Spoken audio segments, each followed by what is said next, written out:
the discovery that shakes astronomy. Since antiquity, humanity has gazed up at the night sky with a profound mixture of awe and persistent curiosity. Where do we come from? When did it all begin? For millennia, these critical questions belonged to the domain of philosophy and religion. But over the last century, science has achieved something truly extraordinary, transforming these eternal queries into problems that we can investigate and empirically measure.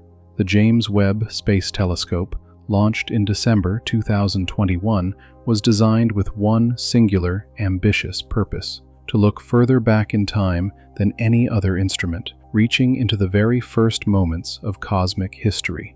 The promise was clear: we would witness the first galaxies taking shape and understand the processes that transformed the primitive, homogeneous universe into the structured cosmos we observe today. However, what the James Webb has uncovered in its initial years of operation has proven to be far more disruptive and unsettling than anyone had anticipated.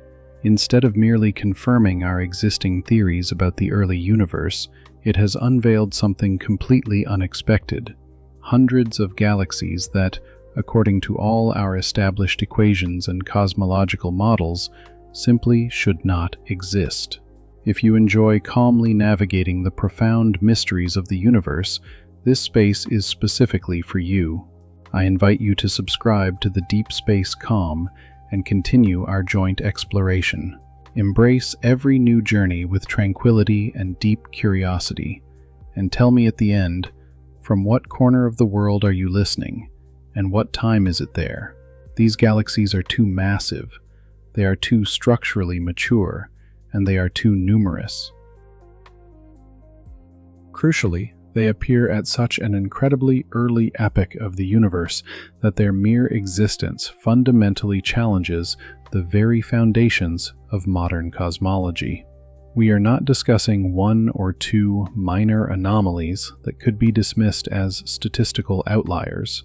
We are speaking of approximately 300 impossible galaxies that strongly suggest something fundamental in our current understanding of the cosmos is deeply, profoundly flawed. This groundbreaking discovery is not merely another curious data point for astronomy textbooks. It is a crisis. It is a scientific revolution actively unfolding, and it is quite possibly the beginning of a complete, comprehensive rewrite of our universal history. Today, I invite you to explore this mystery that is severely shaking the bedrock of astronomy. Prepare to question everything you thought you knew about the origin and subsequent evolution of the cosmos. Because what is at stake is nothing less than our entire conception of how everything we know came into existence. On the 22nd of February, 2023, a pivotal scientific paper published in the journal Nature sent a shockwave through the global astronomical community. An international research team presented results from the James Webb that directly defied decades of cosmological theory. They had identified approximately 300 candidate galaxies in the period spanning between 500 million and 700 million years after the Big Bang.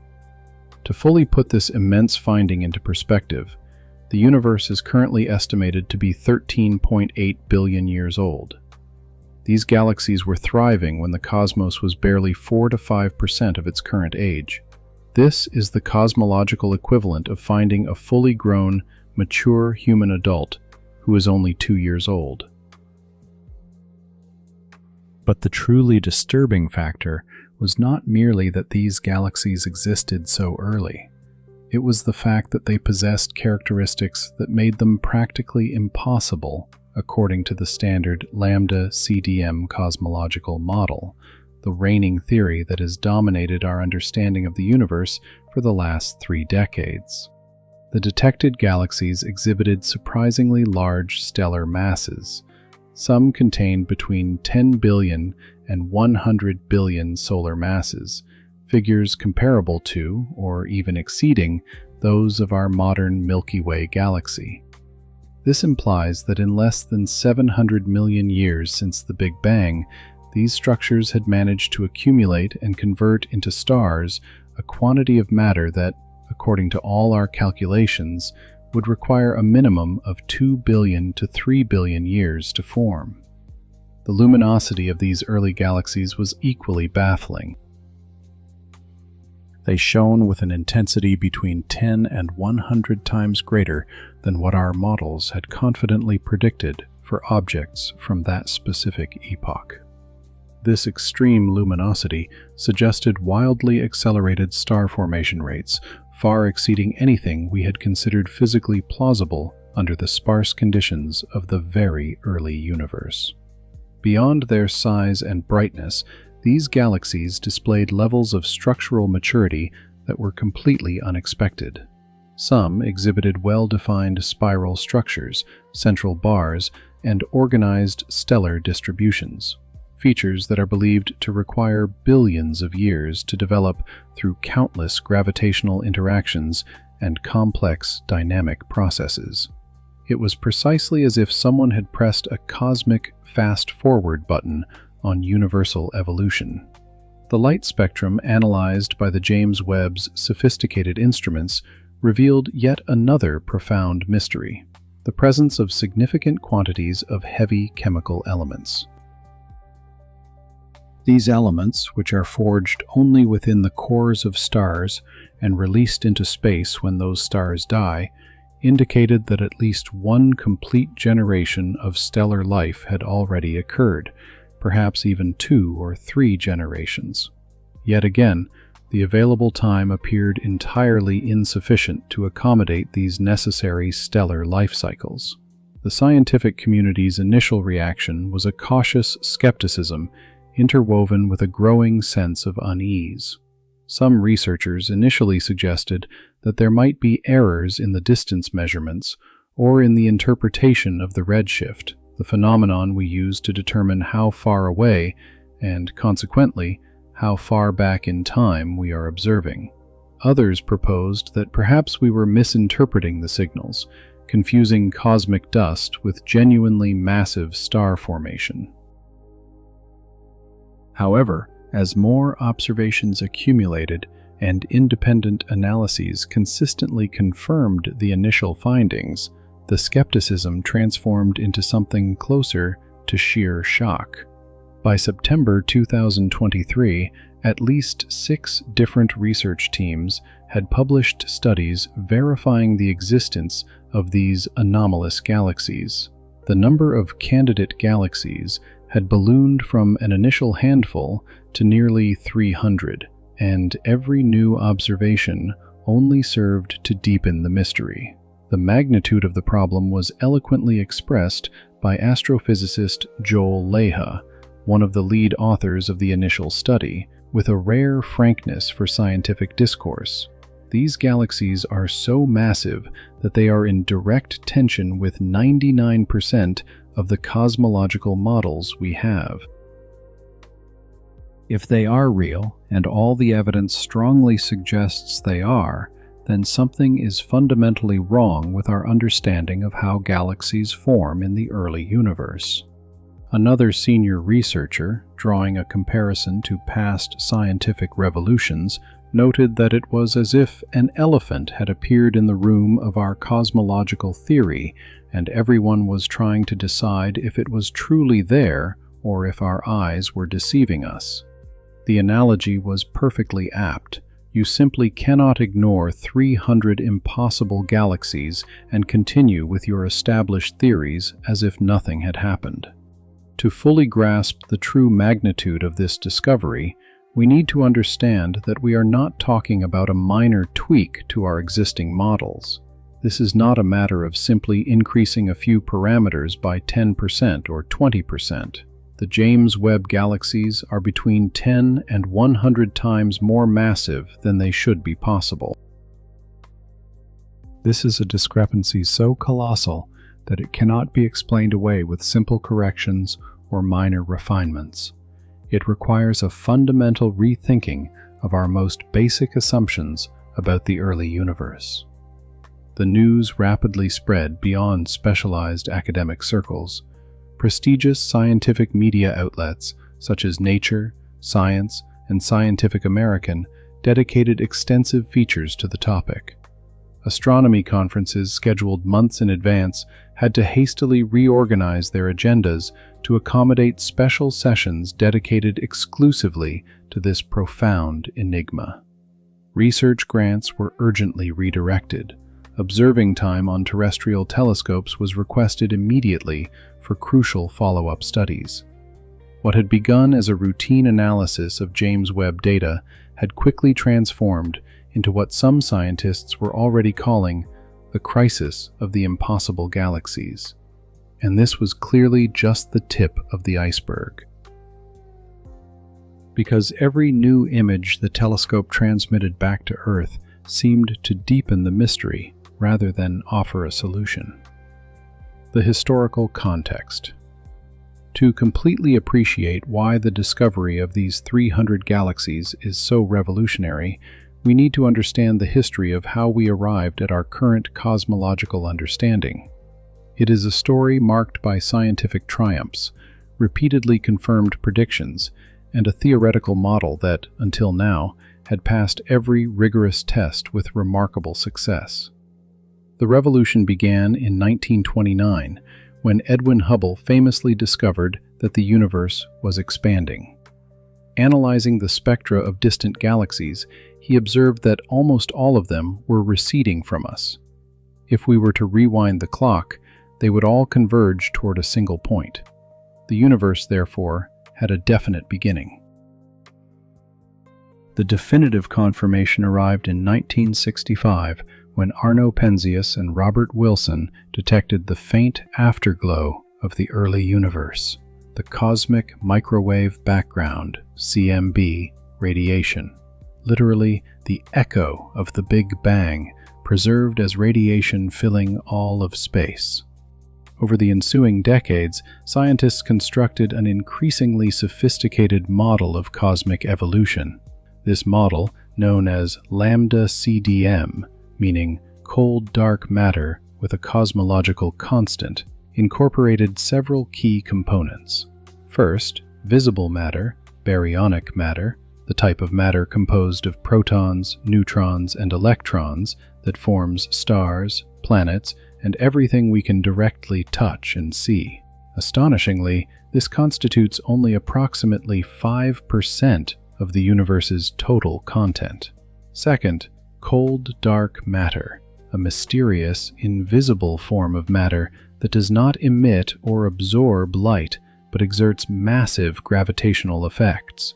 It constitutes approximately 27% of the universe. Its presence is inferred from how galaxies rotate and how the light from distant objects bends when passing near massive structures, gravitational lensing. Third, dark energy, which is represented by the cosmological constant in the model's name. This makes up approximately 68% of the universe and is responsible for the universe's accelerated expansion. It is arguably the most enigmatic component of all, a form of energy that permeates empty space and actively pushes everything farther apart. The lambda CDM model made very specific and testable predictions about how structure should have formed in the universe. The story it told was elegant in its internal logic. Immediately following the Big Bang, the universe was nearly perfectly uniform, a hot, dense soup of subatomic particles without any appreciable structure. However, there were minuscule quantum fluctuations, density variations of barely 1 part in 100,000. These tiny irregularities, amplified by cosmic inflation, an extremely rapid exponential expansion phase that occurred in the first infinitesimal fraction of a second, became the seeds for all future structure. As the universe expanded and cooled down, gravity began to act upon these slight density variations. Regions that were slightly denser naturally attracted more surrounding matter, becoming even denser. This process, known as gravitational instability, is fundamental to the formation of cosmic structure. The model predicted a specific hierarchy of structural formation, a genuine bottom-up construction process. First, the smallest structures would form, halos of dark matter with masses equivalent to perhaps 1 million suns.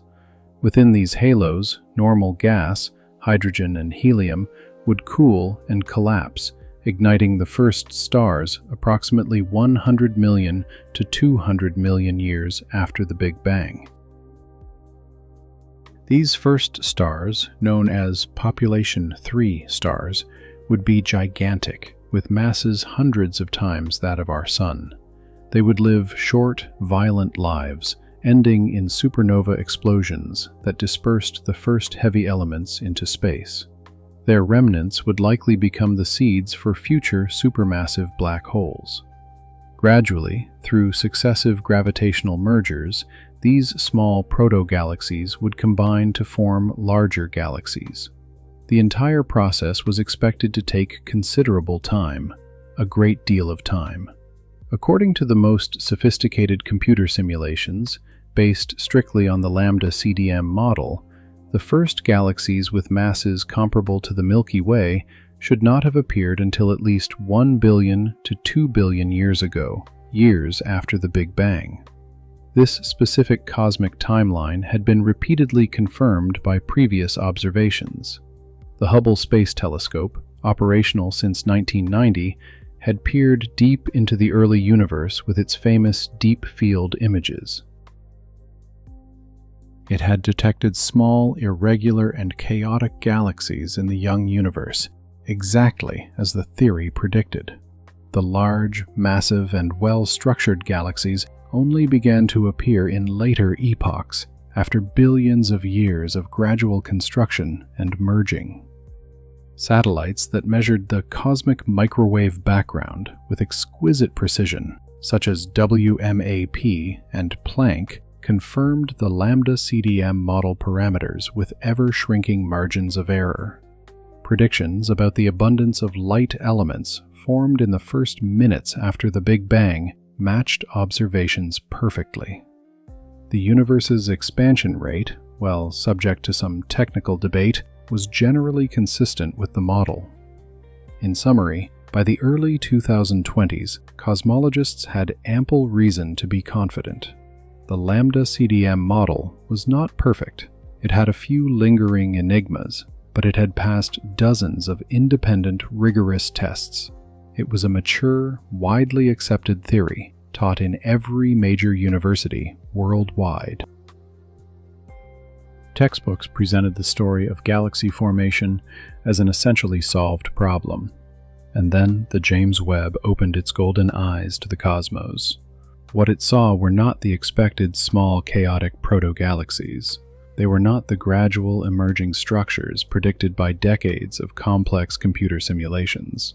Instead, it found fully formed, massive, and mature galaxies, shining brightly at a time when, according to every one of our theories, they should have been small, faint, and barely recognizable as galaxies.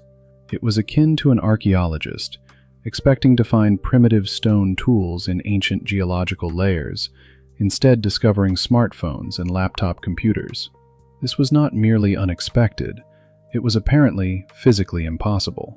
The comparison to previous scientific revolutions is inescapable. In 1543, Copernicus proposed that the Earth was not the center of the universe, challenging centuries of Aristotelian dogma. In 1905, Einstein demonstrated that time and space were not absolute, revolutionizing physics.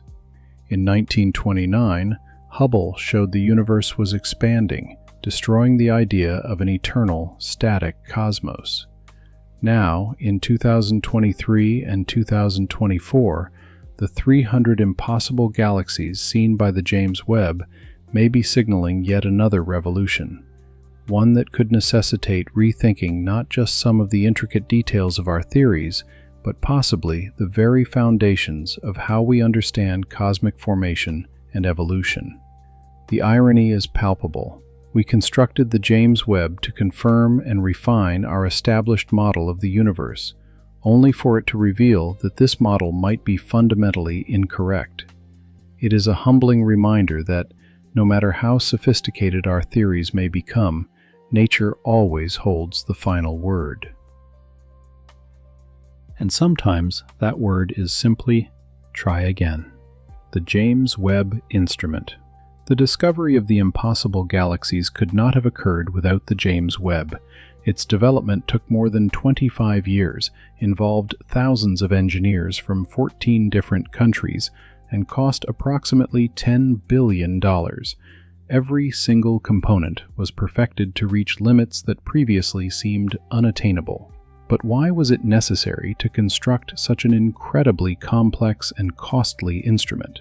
What specific capability did the James Webb possess that its predecessor, the revered Hubble Space Telescope, lacked? The answer lies in a fundamental law of physics and in the properties of light as it travels across an expanding universe. When we observe extremely distant galaxies, we are not just seeing objects far away in space. We are literally looking backward in time. The light we detect today left those galaxies billions of years ago, when the universe was much younger. The farther we look out into space, the farther back we look into time. But there is a crucial complication. The universe has been expanding for the entire duration that light has traveled toward us. This expansion stretches the light waves, shifting them toward longer wavelengths. Light that was originally emitted as ultraviolet or visible light by a galaxy in the early universe arrives at us redshifted into the infrared, and even into the far infrared for the most distant objects. The Hubble, designed primarily to observe invisible and ultraviolet light, with only limited near-infrared capabilities, simply could not see these oldest galaxies. It was like trying to eavesdrop on a whispered conversation using only your eyes. The correct senses, but the wrong range. The James Webb was specifically engineered to solve this challenge. Its primary mirror, measuring 6.5 meters in diameter compared to the Hubble's 2.4 meters, collects vastly more light. More importantly, however, all of its instruments are meticulously optimized for the mid and far infrared, which are precisely the wavelengths in which the early universe shines brightest when observed from our vantage point in space and time. To achieve this extraordinary infrared sensitivity, the telescope must be kept incredibly cold. Any internal heat would generate infrared radiation that would completely overwhelm the faint signals from distant galaxies, akin to trying to view dim stars in a sky thoroughly polluted with city glare. Therefore, the James Webb operates at an operational temperature of approximately -233 degrees Celsius, a mere 40 degrees above absolute zero, the lowest possible temperature in the universe. This frigid temperature is maintained by a massive tennis court-sized sunshield composed of 5 layers of a special material designed to reflect heat. The telescope orbits at a special point called Lagrange Point 2, L2, 1.5 million kilometers from Earth, positioned so that the Sun, Earth, and Moon are always on the same side, allowing the shield to block them simultaneously. Yet even the most advanced technology is useless without the human minds that design the observations, analyze the complex data, and ultimately interpret the results. The astronomers who proposed studying the early universe with the James Webb had very specific hypotheses they wished to test. They expected to see the first galaxies forming, certainly, but they anticipated these to be small, faint, and structurally primitive. The observing programs were meticulously designed. JADES, JWST Advanced Deep Extragalactic Survey, SEERS, Cosmic Evolution Early Release Science, GLASS, GRISM Lens Amplified Survey from Space, and other projects aimed the Webb's powerful instruments toward regions of the sky that Hubble had studied before, but now with the new infrared capability that would reveal previously invisible objects. When the first data arrived in July 2022, scientists experienced a palpable mix of euphoria and confusion. The images were spectacularly beautiful, showing the universe in unprecedented detail, but something was fundamentally wrong. There were too many bright galaxies in the earliest epochs, and when their properties were analyzed in greater detail, the anomalies rapidly multiplied. Each new observation, instead of resolving the initial mystery, only deepened it.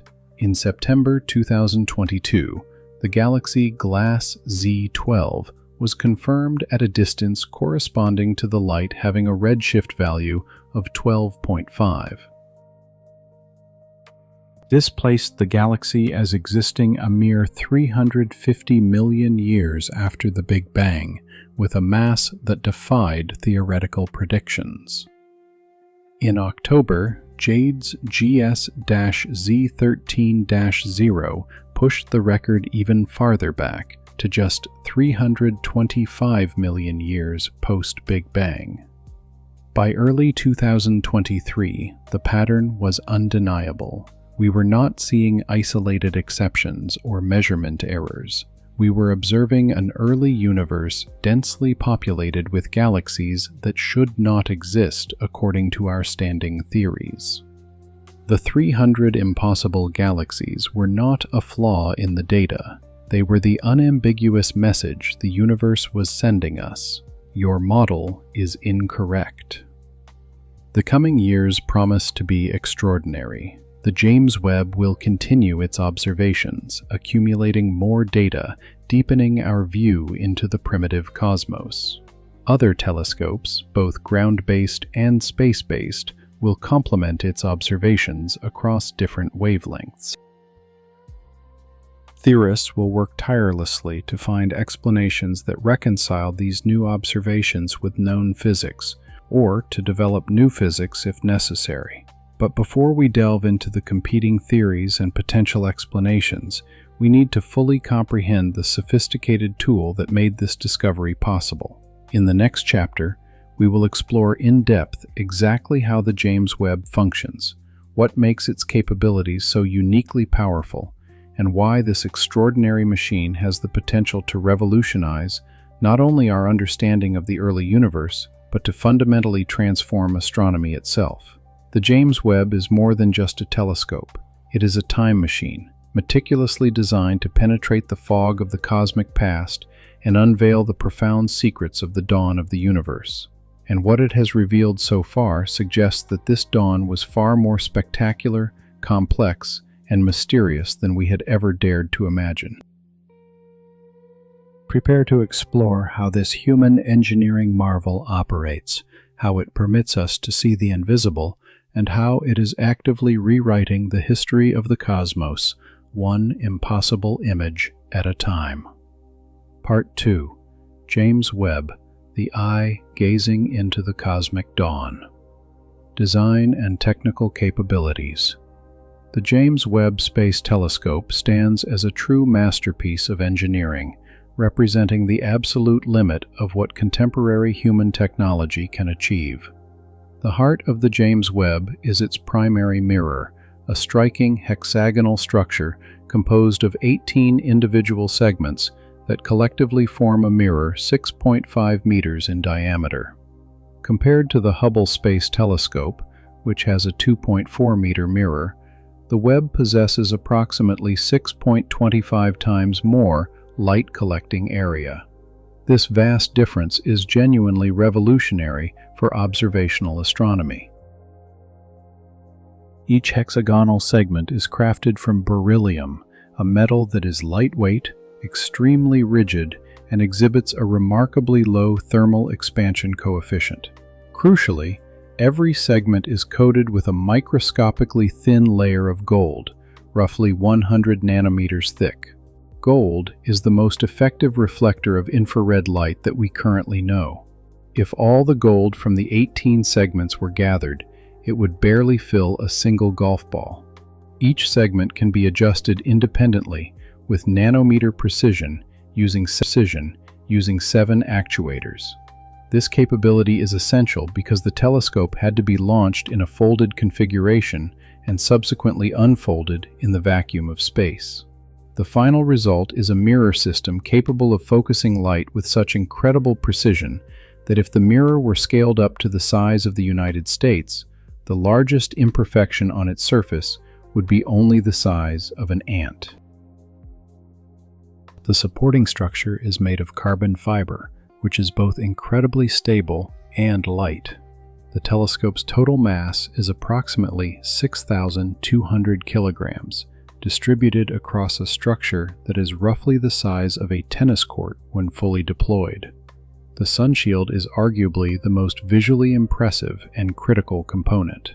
It measures approximately 21 by 14 meters and is composed of 5 separate layers of kapton coated with aluminum, with each layer thinner than a human hair.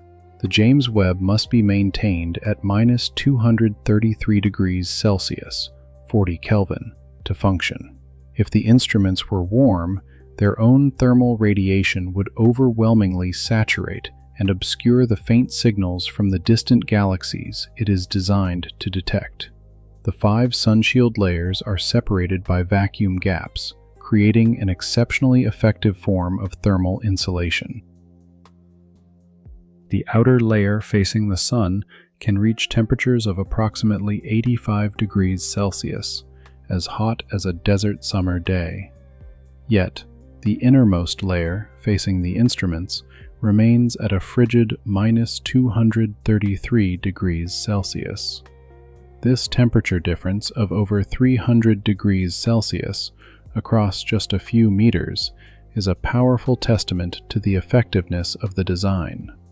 The shield also needed to be extremely large to block not only the direct light from the sun, but also the reflected light and heat emanating from the Earth and the Moon. This necessity is why the Webb orbits at a special location called Lagrange Point 2, or L2, situated approximately 1.5 million kilometers from Earth in the direction opposite the Sun. From this stable position, the Sun, Earth, and Moon are always in the same direction, allowing the sunshield to block them all simultaneously and maintain thermal stability. The L2 orbit offers another crucial advantage. It is gravitationally stable. Lagrange Point 2 is a location where the gravitational forces of the Earth and the Sun balance in such a way that an object placed there can maintain its relative position with minimal energy expenditure. The Webb performs small, periodic course corrections using small thrusters, but it consumes very little fuel, which is a major factor allowing it to operate potentially for decades. The Webb carries 4 primary scientific instruments. NIRCam, near-infrared camera, operates at wavelengths from 0.6 to 5 micrometers. This is the instrument that captures the stunning, high-resolution images we often see in the media, boasting over 4 million pixels per channel. NIRSpec, near-infrared spectrograph, meticulously breaks light down into its spectral components and can observe up to 100 distinct objects simultaneously, thanks to a micro-shutter device containing 250,000 tiny, individually controllable shutters. MIRI, mid-infrared instrument, observes at much longer wavelengths, from 5 to 28 micrometers. This instrument requires additional active cooling down to a temperature of merely 7 Kelvin, only 7 degrees above absolute zero. FGS/NIRISS combines the fine guidance sensor FGS for precise pointing and a specialized spectrograph NIRISS used for detecting the earliest galaxies and analyzing the atmospheres of exoplanets. The detectors in these instruments are extraordinarily sensitive, capable of detecting individual photons of infrared light. They are so sensitive that they could theoretically detect the heat signature of a bumblebee from the distance of the Moon. The Webb transmits approximately 57 gigabytes of data to Earth daily, a process that takes only about 5 seconds due to the rapid transmission rate across the 1.5 million kilometer distance from the L2 point. Launched on December 25, 2021, aboard an Ariane 5 rocket, the telescope executed a deployment sequence involving 344 potential single-point failures. Every single step had to operate flawlessly, and, against many odds, every component performed exactly as designed. This extraordinary machine, this triumph of human ambition and engineering, now floats in the cold vacuum of space, pointing its golden eyes toward the universe's most distant past. And what it is observing is fundamentally revolutionizing our understanding of the cosmos in ways no one had fully anticipated. Infrared technology, the key to success. To understand precisely why the James Webb can see the invisible, we must first grasp the concept of cosmological redshift. When a light source recedes from us, the light waves it emits are stretched. In the electromagnetic spectrum, longer wavelengths correspond to the redder end of the spectrum. This stretching phenomenon is why we term this effect redshift. But the fundamental mechanism at play is even more profound. The space itself is expanding. This cosmic expansion literally stretches the light waves as they journey across the vast distances toward us. A galaxy that emitted ultraviolet light 13 billion years ago sent that light through a universe that has been expanding the entire time. By the time that light reaches us, it has been stretched and shifted all the way into the infrared spectrum. Astronomers use the letter Z to quantify the redshift. The impossible galaxies discovered by the Webb have redshift values generally between 10 and 13, corresponding to epochs when the universe was only 500 million to 700 million years old. At these extreme redshifts, even the light that was originally emitted as visible light has been completely displaced into the infrared. The oldest galaxies are literally invisible in visible light. The Hubble Space Telescope simply lacked the necessary technological eyes to see them. The Webb operates in the infrared wavelengths, specifically from 0.6 to 28 micrometers, a range perfectly optimized to capture the light from the most distant galaxies. But observing in the infrared presents a massive technical challenge. Everything that has a temperature emits infrared radiation. If the Webb were warm, its own thermal emission would be trillions of times brighter than the faint, ancient signals it seeks to capture. By operating at 40 Kelvin, the telescope emits far less thermal radiation, allowing it to detect the mere whispers of light from the early universe. Its infrared detectors utilize exotic semiconductor materials capable of sensing individual photons. Only at these cryogenic temperatures can they function with the required sensitivity. The resulting sensitivity is truly extraordinary. The Webb can detect a source 10 billion times fainter than what the naked human eye can perceive. This sensitivity not only enables us to detect these dim, distant objects, but also to obtain detailed spectra from them. A spectrum is like a light's fingerprint, showing precisely which wavelengths are present and in what quantities. Spectra tell us what objects are composed of, how fast they are moving, what their temperature is, and even provide detailed clues about their stellar formation history. The NIRSpec instrument can obtain spectra for up to 100 objects simultaneously, a capability that would have been completely impossible just a decade ago.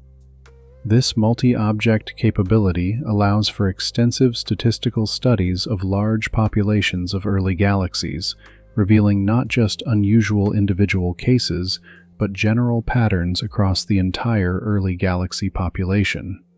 The Webb's spectral data has unveiled something astonishing about the impossible galaxies. Not only are they more massive and brighter than expected, but they also show spectral signatures of heavy elements.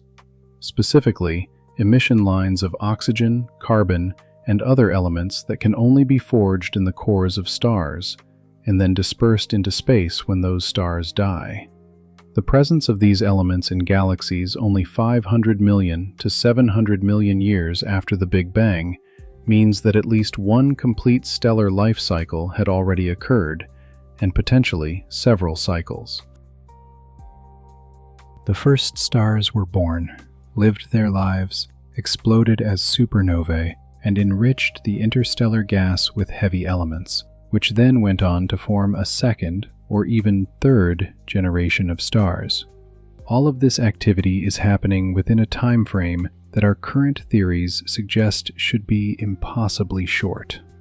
The Webb's infrared technology also allows us to see through cosmic dust in ways that are not possible with visible light. Interstellar dust, composed of tiny grains of materials like silicates and carbons, efficiently blocks visible light, but is much more transparent to infrared light. This means we can observe through vast dust clouds that would be completely opaque to the Hubble, revealing hidden star formation processes and galactic structures that would otherwise be concealed. But perhaps most importantly, infrared observation allows us to see the earliest stages of star and galaxy formation in ways impossible at other wavelengths. Stars in the process of formation are shrouded in gas and dust clouds that glow intensely in the infrared due to heated by the young stars within them. The earliest galaxies, though luminous in ultraviolet light when emitted, can only be studied now in the infrared due to the extreme redshift. The Webb does not just show us the early universe, it allows us to study it with unprecedented detail. Every spectrum, every high-resolution image, every precise redshift measurement is a vital piece of the cosmic puzzle that will eventually reveal how the first galaxies formed and evolved. And what that puzzle is currently showing is a picture that no one anticipated, a picture that directly challenges our most fundamental models of the cosmos. The journey to the past, how Webb looks into time. One of the most fascinating and often misunderstood concepts in astronomy is that when we look out into space, we are literally looking backward in time. This is not a poetic metaphor. It is a direct consequence of the finite nature of the speed of light, and the James Webb has been specifically designed to exploit this fundamental property of the universe, effectively turning it into a genuine time machine. Light travels at approximately 300,000 kilometers per second in a vacuum. This is the fastest possible speed in the universe, according to Einstein's theory of relativity. Nothing can travel faster than light. This speed seems extremely rapid, and it certainly is on terrestrial scales. Light can circle the Earth more than 7 times in a single second. However, the universe is incomprehensibly vast. The distances between stars are so immense that even light, traveling at this astonishing speed, takes years to cross them. The closest star to our Sun, Proxima Centauri, is approximately 4.24 light-years away. This means the light we see from Proxima Centauri took 4.24 years to reach us. When you look at Proxima Centauri in the night sky, you are not seeing the star as it is now.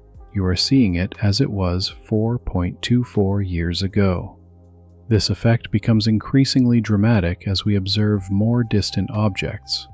The Andromeda Galaxy, our closest galactic neighbor, is approximately 2.5 million light-years away. The light we observe from Andromeda left that galaxy 2.5 million years ago, a time when our hominin ancestors were just beginning to use rudimentary stone tools in Africa. Now imagine looking even farther at galaxies billions of light-years away. You are seeing those galaxies not as they are today, but as they were billions of years ago, when the universe itself was far younger. The James Webb is designed to detect galaxies so distant that the light we are receiving began its journey when the universe was only a tiny fraction of its current age. The impossible galaxies detected by the Webb have redshift values generally between 10 and 13. These values translate into look-back times, the time the light has traveled, of approximately 13.2 to 13.4 billion years.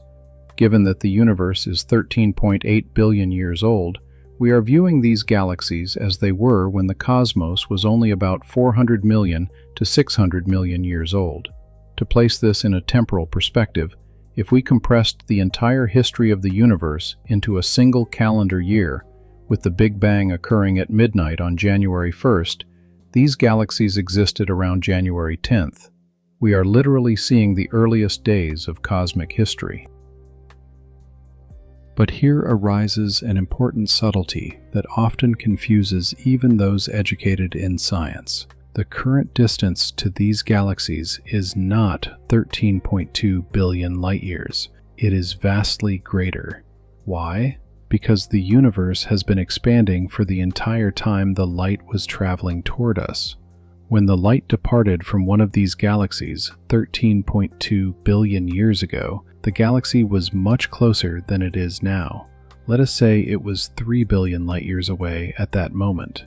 But during the 13.2 billion years the light traveled toward us, the space between us and that galaxy expanded. The galaxy was carried farther away by the expansion of the universe.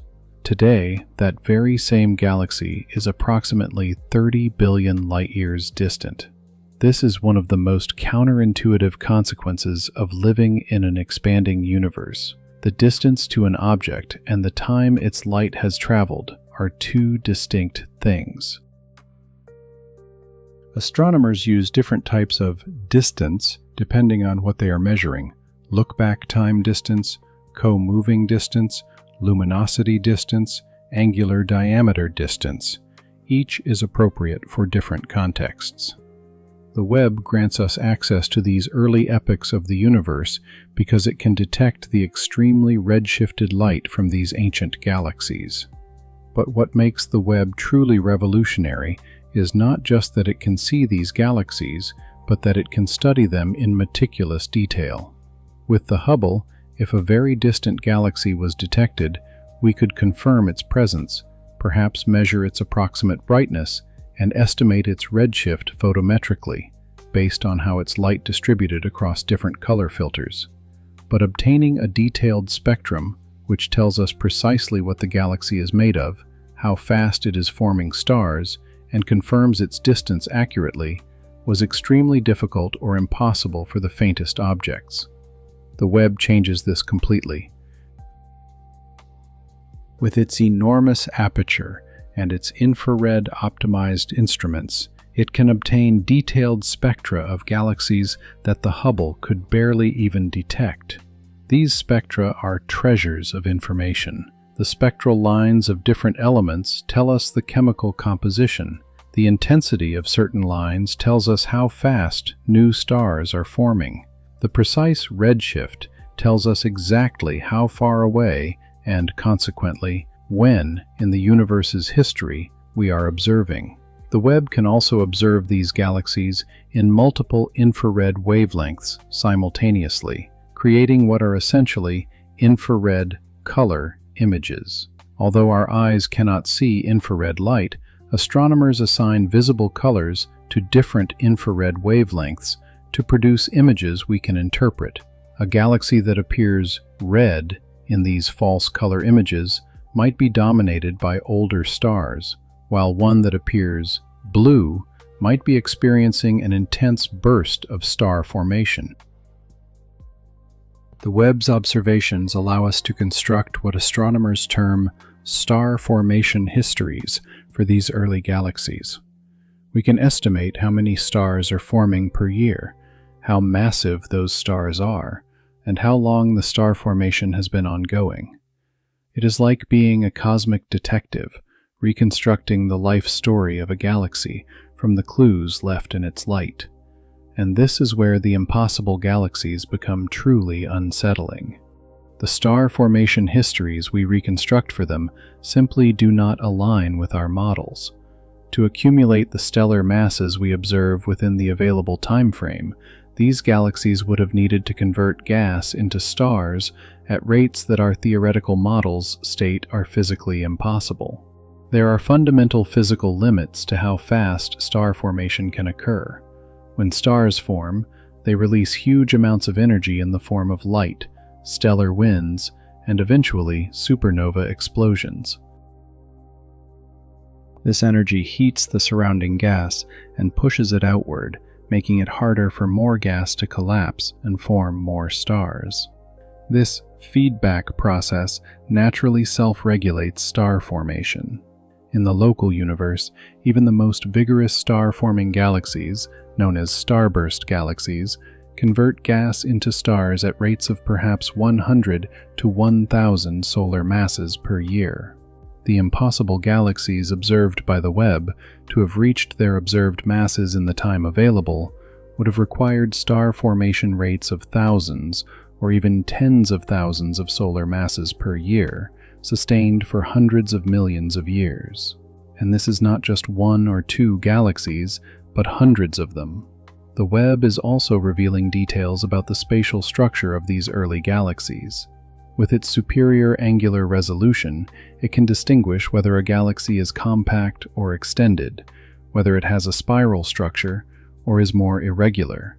And here again, the observations are baffling. Many of these early galaxies already show organized structure, rotating disks, and even incipient spiral arms. These characteristics are supposed to take billions of years to develop through complex gravitational interactions and galaxy mergers. It is as if we were expecting to see toddlers crawling, and instead found fully developed adults running marathons. The analogy is apt because the time elapsed from the Big Bang to these galaxies is proportionally similar to the time from human birth to adulthood. The Webb continues to observe, gathering more data, pushing back even further into time. Every new deep observation reveals more galaxies in these earliest epochs. Some scientists estimate that we will eventually detect galaxies with redshift values of 15 or even 20, corresponding to barely 200 million to 250 million years after the Big Bang. These future observations will lead us to the very edge of the observable, an epoch known as the Cosmic Dark Ages. After the Big Bang, the universe was initially opaque, filled with hot plasma. Approximately 380,000 years after the Big Bang, the universe cooled enough for electrons and protons to combine into neutral hydrogen atoms, and the universe became transparent. But there were still no stars. For the next 100 million to 200 million years, the universe was dark, filled with neutral hydrogen gas, but without light sources. This is the Cosmic Dark Ages. It ended when the first stars ignited, an event called the Cosmic Dawn. The Webb is specifically designed to detect the first galaxies of the Cosmic Dawn and study how they ended the Dark Ages through a process called reionization. These first stars and galaxies emitted enough ultraviolet radiation to ionize the surrounding neutral hydrogen, turning the universe from neutral back to ionized again. This reionization process is one of the last great milestones in cosmic history that we do not yet fully comprehend.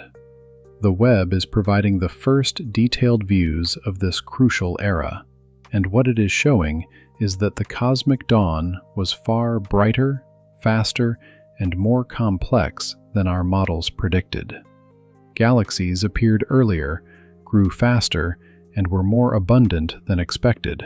The early universe was not the quiet, gradual place we imagined, but an epoch of vigorous and rapid structure formation.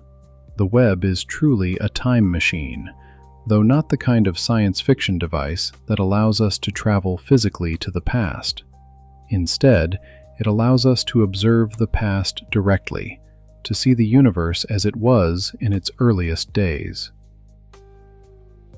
Every photon it detects is a messenger from the deep past, carrying information about conditions and events that occurred before the Earth existed, before the Sun existed, in an epoch when the universe itself was in its infancy. And the past it is revealing is far more extraordinary, complex, and mysterious than we ever imagined. The 300 impossible galaxies are only the beginning. Every new observation from the Webb is actively rewriting our understanding of how the universe began, how it evolved, and how we came to exist in this vast and ancient cosmos. Part 3. The Impossible Galaxies. Giants in the universe's infancy. Characteristics of the discovered galaxies. The 300 galaxies detected by the James Webb are not simply distant objects. They are profound anomalies that directly challenge the fundamental laws governing cosmic structure formation. These galaxies existed when the universe was between 500 million and 700 million years old, barely 3.6% to 5% of its current age. If the universe were an 80-year-old person, we would be looking at its photograph from when it was between 2 and 4 years old. Yet, these are not infant galaxies. They are fully developed, imposing monsters. The stellar masses are astonishing, ranging between 10 billion and 100 billion solar masses. For comparison, our own Milky Way contains approximately 60 billion solar masses in stars. Glass-Z11, one of the most extreme cases, is estimated to contain roughly 100 billion solar masses, existing just 420 million years after the Big Bang. The luminosity is equally disturbing. They shine between 10 and 100 times brighter than our models confidently predicted. In the local universe, our Milky Way forms 1 to 2 solar masses of stars annually. Extreme starburst galaxies form 100 to 1,000 solar masses per year. The impossible galaxies must have sustained rates of 1,000 to 10,000 solar masses per year over hundreds of millions of years. There is a fundamental physical problem with these required rates. Star formation cannot proceed without limit. When massive stars form, they emit intense ultraviolet radiation and powerful stellar winds that heat and rapidly disperse the surrounding gas.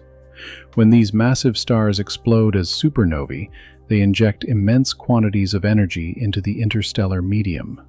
This process of stellar feedback naturally slows down and regulates the formation of further stars. To maintain the high star formation rates we observe, these early galaxies would have needed continuous supplies of cold gas that somehow resisted or entirely circumvented this feedback process. Furthermore, the gas would need to cool rapidly enough to collapse and form stars at these extreme rates. The processes of gas cooling in the early universe are well understood, and they are simply not efficient enough to account for what the Webb is seeing. Structural maturity presents another perplexing aspect.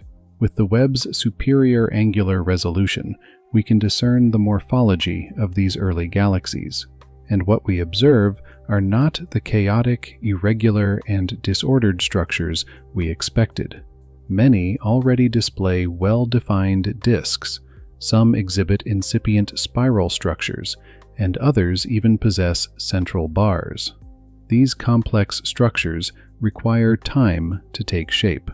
A galactic disk forms when gas collapses while conserving its angular momentum, creating a flattened, rotating structure. Spiral structures emerge from gravitational instabilities within the disk, a process that necessitates multiple galactic rotations. Central bars form through complex orbital resonances that take time to establish themselves dynamically.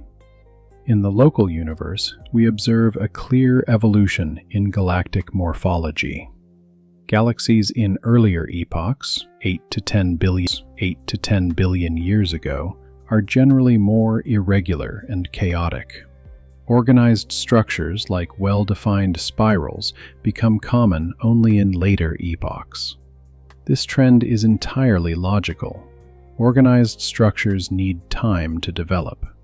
But the Webb galaxies defy this established trend.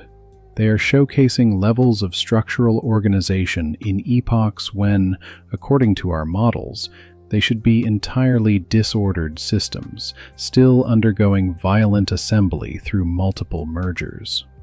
The spectra reveal yet another surprise: significant metallicity. In astronomical terms, metals refers to any element heavier than hydrogen and helium. These elements are formed exclusively in the cores of stars through nuclear fusion and are released into space when the stars perish, particularly in supernova explosions. The primordial universe, immediately following the Big Bang, consisted essentially only of hydrogen and helium, with trace amounts of lithium. The first heavy elements had to be created by the first generations of stars. This process of chemical enrichment takes time. A star must be born, live its life, which, for the massive stars that produce the heaviest elements, takes millions to tens of millions of years, and die before its heavy elements can be incorporated into the next generation of stars.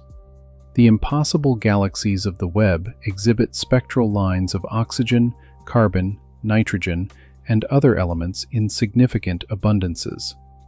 This observation means that at least one full cycle of star formation, stellar life, and stellar death had already occurred, possibly multiple cycles. In a mere 500 million to 700 million years, these galaxies managed not only to form their first stars, but also to cycle through successive stellar populations, each one enriching the interstellar medium with more heavy elements. The physical sizes are also surprising. With the Webb's ability to resolve structures, we can measure the effective radii of these galaxies. We find that many already have sizes spanning several kiloparsecs, comparable to modern dwarf galaxies and even some larger systems.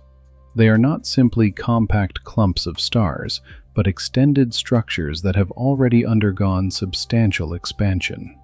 The stellar density in some of these galaxies is remarkably high. In some cases, stars are packed much more densely than in modern galaxies.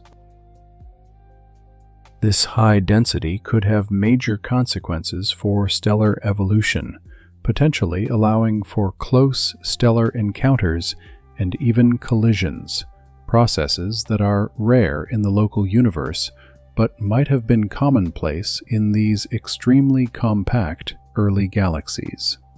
Some objects show clear evidence of active galactic nuclei, AGN, indicating the presence of supermassive black holes already actively feeding. AGN are powered by central black holes with masses ranging from millions to billions of times the mass of the Sun. The formation of these supermassive black holes is itself a mystery, and finding them already active so early in the universe's history adds yet another layer of complexity to the problem. The color distributions in the Webb's multi-band images reveal that these galaxies are not uniform. Some exhibit color gradients, with redder central regions, indicating older stars, and bluer outer regions, indicating active star formation. This structure suggests complex formation histories, with multiple episodes of star formation concentrated in different regions. The presence of dust is another potent indicator of maturity. Interstellar dust is composed of heavy elements condensed into solid grains. Its presence indicates not only that heavy elements have been forged in stars, but that these elements have condensed into more complex structures. Some of the impossible galaxies show spectral evidence of significant quantities of dust, yet another sign that they have undergone considerable chemical evolution. In summary, these 300 galaxies simultaneously possess multiple characteristics that would be individually difficult to explain and are collectively seemingly impossible.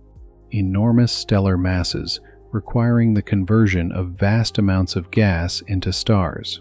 Extremely high star formation rates that should be drastically regulated by feedback processes. Organized structures that necessitate billions of years to develop. Significant chemical enrichment demanding multiple stellar generations. Large physical sizes indicating substantial expansion. Varied stellar populations hinting at complex formation histories. Each of these aspects by itself severely strains our established models.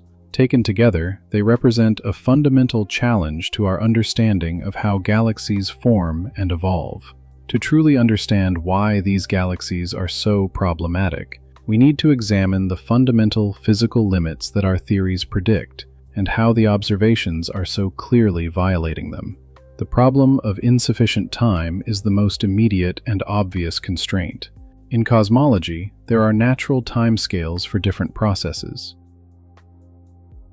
The time it takes for gas to collapse gravitationally, the lifespan of different types of stars, and the time required for galaxies to merge are all characteristic durations that are well understood from fundamental physics. Consider the formation of a star. Interstellar gas must collapse under its own gravity. This process is not instantaneous. The characteristic time for gravitational collapse is the freefall time, which depends on the density of the gas. For typical gas densities in the early universe, this time is on the order of tens to hundreds of millions of years. Next, the star must live its life. Massive stars, which are the primary producers of heavy elements and explode as supernovae, live between 3 and 10 million years. Medium-mass stars live hundreds of millions to billions of years. To possess the mixed stellar populations with different ages, as observed in the impossible galaxies, we require at least several hundred million years of continuous star formation. When we sum these times, the first cycle of star formation, gas collapses to stars, form to stars, live to stars, die, takes a minimum of 100 million to 200 million years.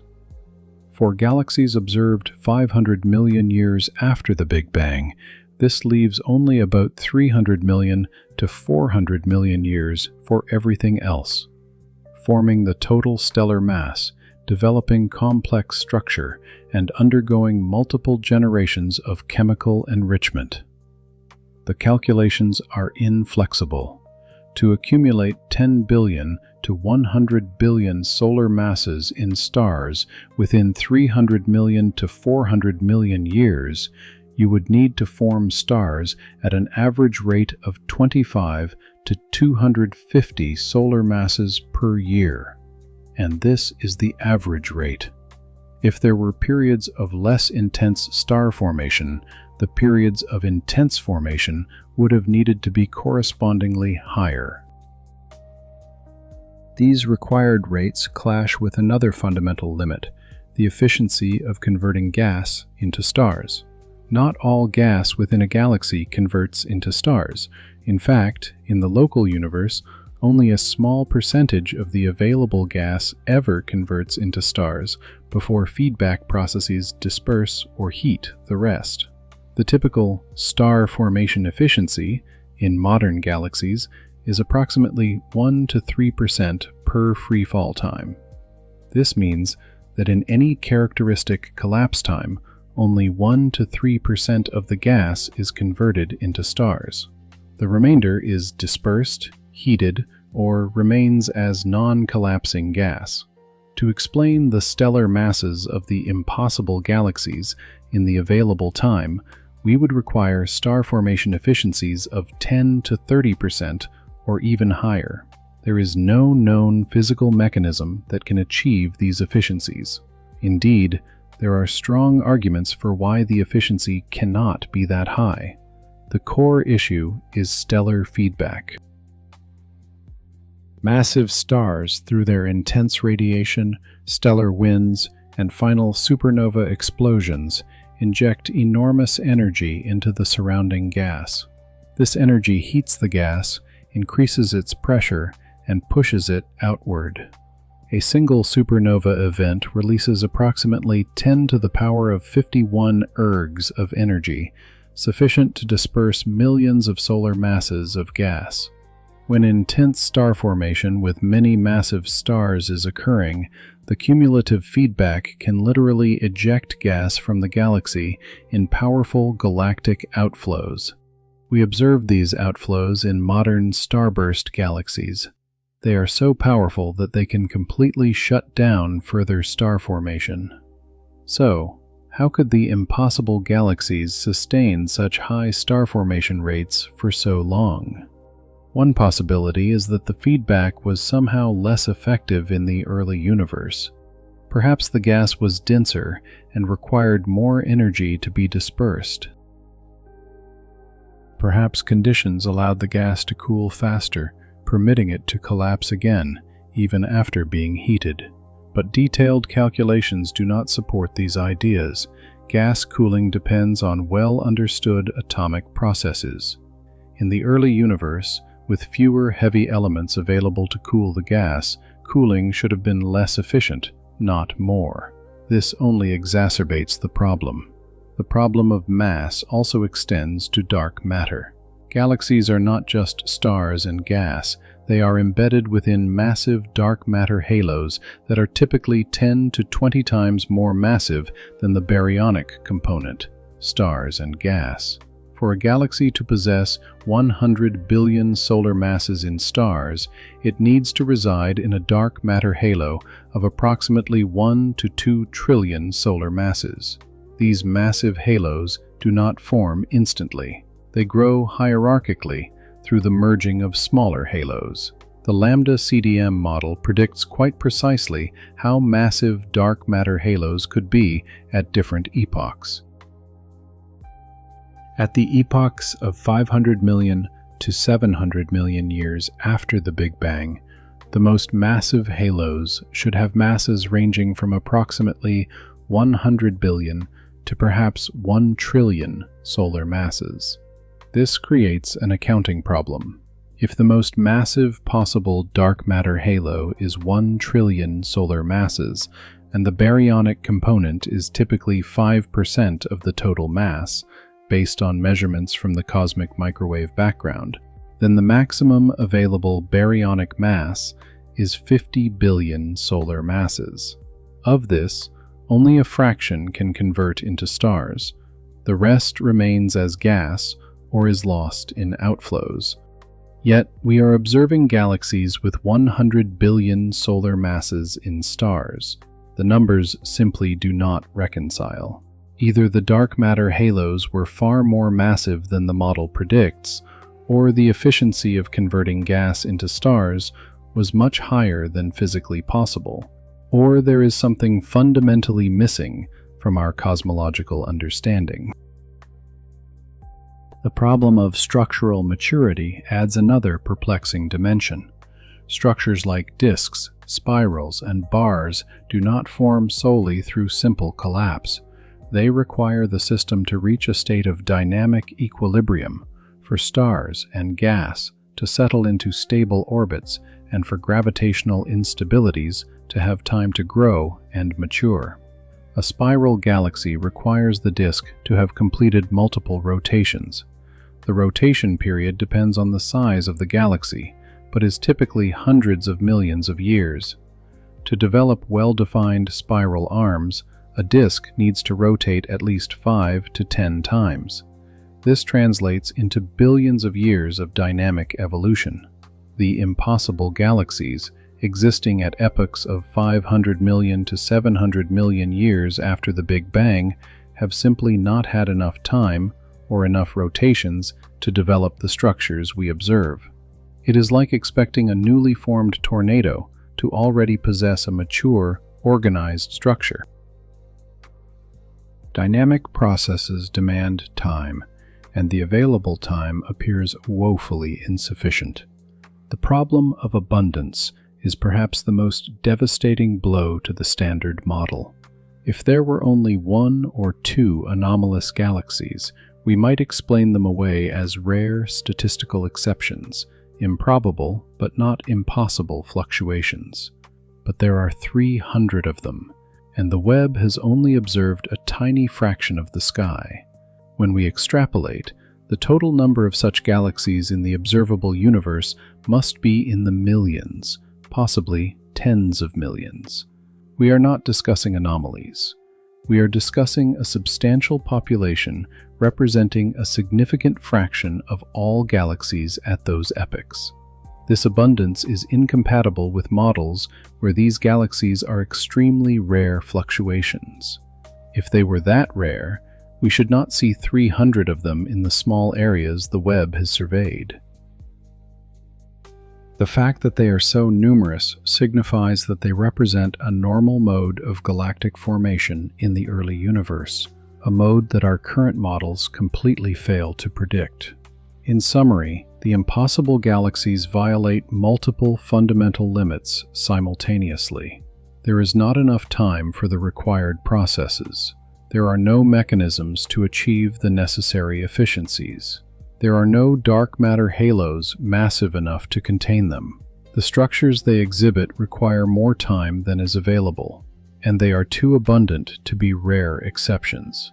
These are not minor issues that can be resolved by merely adjusting a few parameters.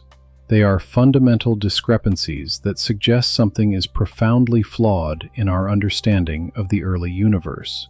And that inevitably leads us to the most unsettling question. What does this mean for our Big Bang theory, the most extreme cases? Among the 300 impossible galaxies, some stand out as particularly problematic. Let us examine the most extreme cases in detail and what makes them so special. Jade's GS-Z13-0 holds the record as one of the most distant, spectrally confirmed galaxies ever detected. With a redshift of 13.2, it existed approximately 325 million years after the Big Bang. Its light has traveled 13.5 billion years to reach us. This galaxy has an estimated stellar mass of roughly 10 billion solar masses. This fact alone is extraordinary.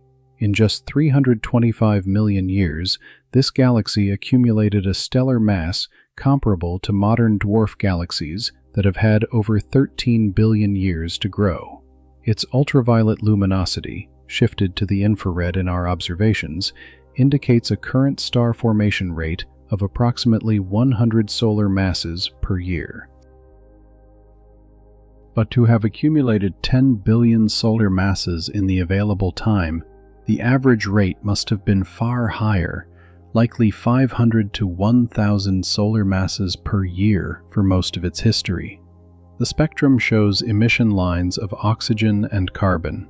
The presence of these heavy elements in detectable abundances means that at least one full generation of massive stars had already lived and died as supernovae. In a universe only 325 million years old, this galaxy had completed stellar life cycles that our models suggest should require a minimum of 500 million years. Glass Z12, another extremely distant galaxy with a redshift of 12.5, existed approximately 350 million years after the Big Bang. Its estimated stellar mass is even more impressive, approximately 10 to the power of 10.3 solar masses, or about 20 billion solar masses. This galaxy is particularly intriguing because it shows evidence of spatial structure. It is not simply a smudge of light, but has an extended morphology with possible disk structure. The presence of organized structure so early is completely unexpected. The multi-filter images show that glass Z12 has a redder color than expected for an actively star-forming galaxy. This suggests the presence of an older stellar population. In other words, this galaxy already has history. It has already experienced epochs of intense star formation followed by quieter periods, all within less than 350 million years. Sears 93,316, though observed slightly later with a redshift of 11.58, existing approximately 400 million years after the Big Bang, is notable for its extreme luminosity. It shines with an intensity 10 times greater than what our models predict for galaxies of that epoch.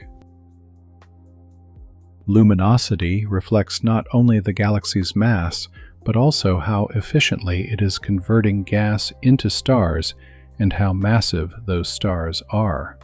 Sears 93,316 must be undergoing an intense starburst event with efficient production of very luminous, massive stars.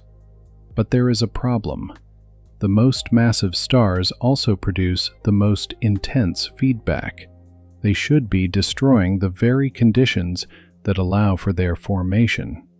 The fact that CEERS 93316 is so luminous suggests that it is somehow avoiding or resisting this feedback, a process we do not currently understand.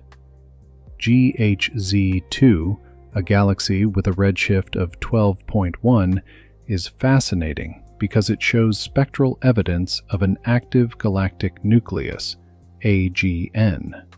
This implies the presence of an actively feeding central supermassive black hole. The black hole's mass, estimated from the AGN properties, is in the range of millions of solar masses. The formation of supermassive black holes is itself an unresolved problem. While various theories exist, all require time. Initial seed black holes, formed from the first stars, typically have masses of tens to hundreds of solar masses. To grow to millions of solar masses, they need to accrete matter. There is a physical limit to how fast this growth can occur, known as the Eddington limit. When a black hole feeds, the infalling matter emits radiation. This radiation exerts an outward pressure that counteracts gravity. There is a maximum accretion rate where these forces balance. Growing continuously at the Eddington limit, a 100 solar mass black hole can grow to 1 million solar masses in approximately 500 million years.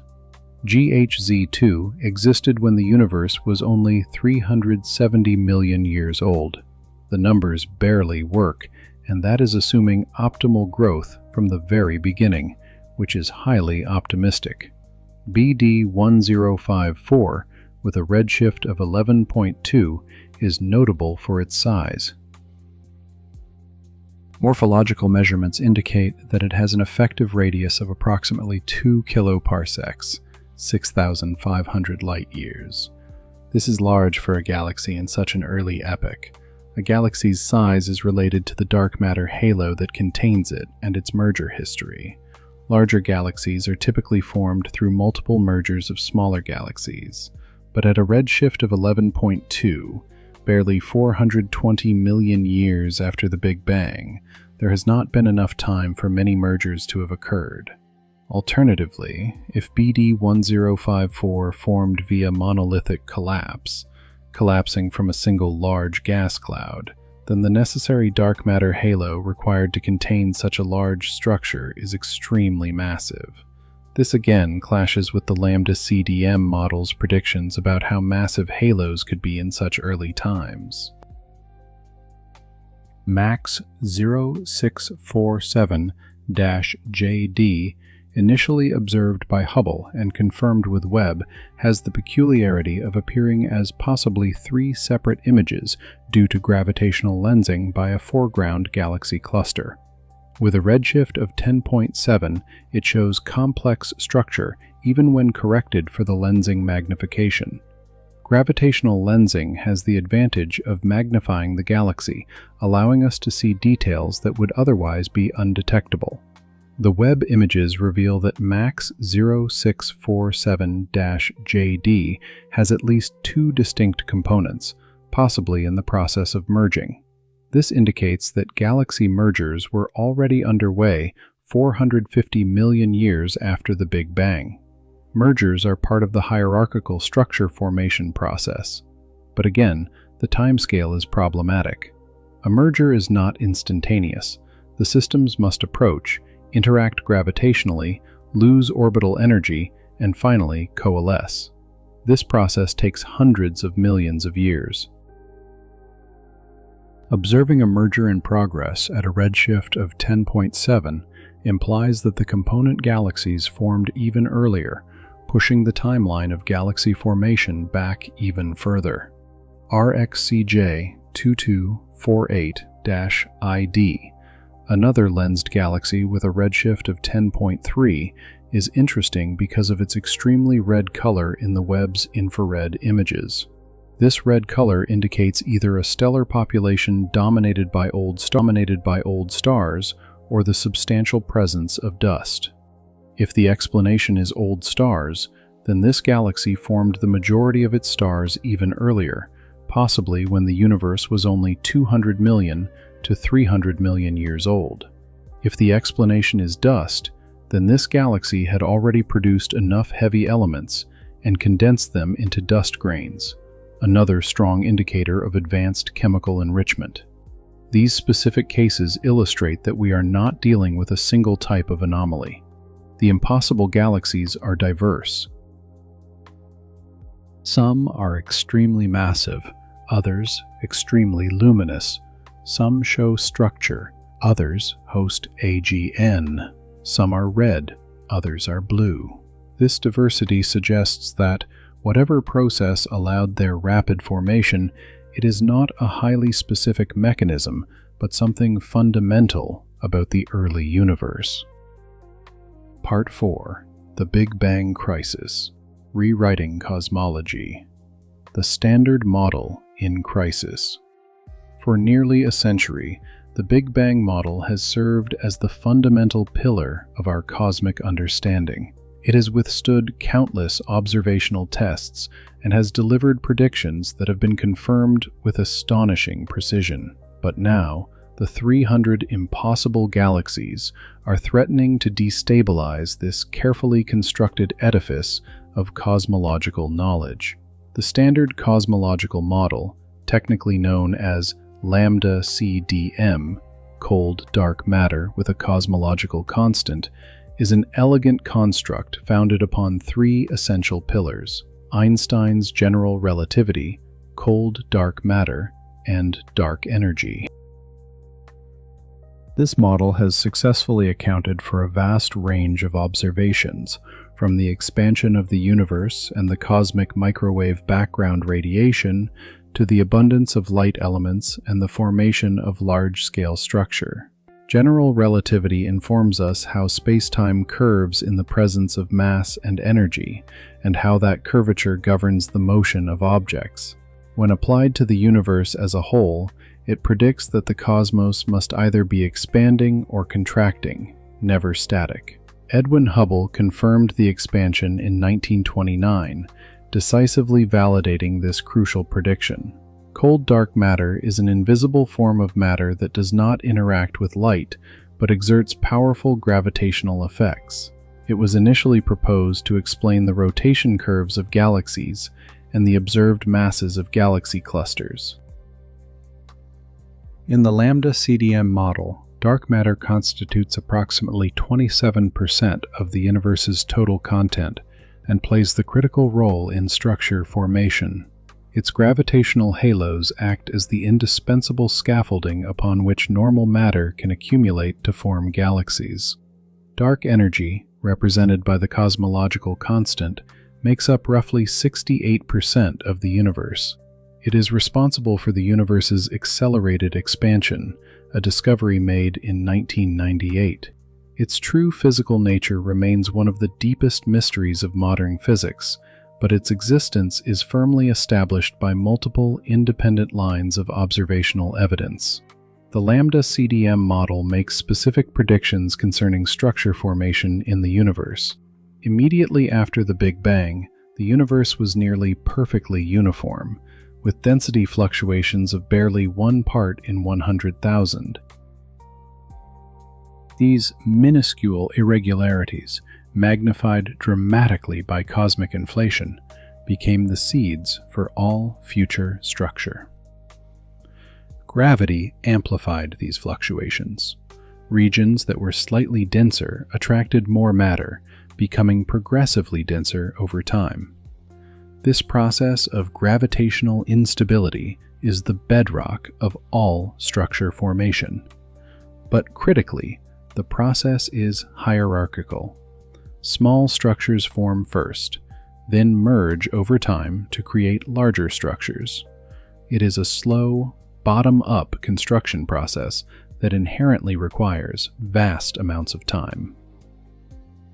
The most sophisticated computer simulations, executed on supercomputers for weeks or months, track the evolution of billions of dark matter particles and gas particles from shortly after the Big Bang to the present day.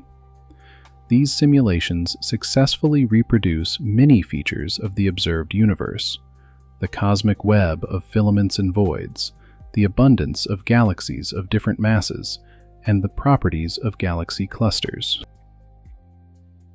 But these very same simulations robustly predict that at epochs spanning 500 million to 700 million years after the Big Bang, galaxies should be small, with typical masses in the range of millions to perhaps 1 billion solar masses, not the tens or hundreds of billions we see.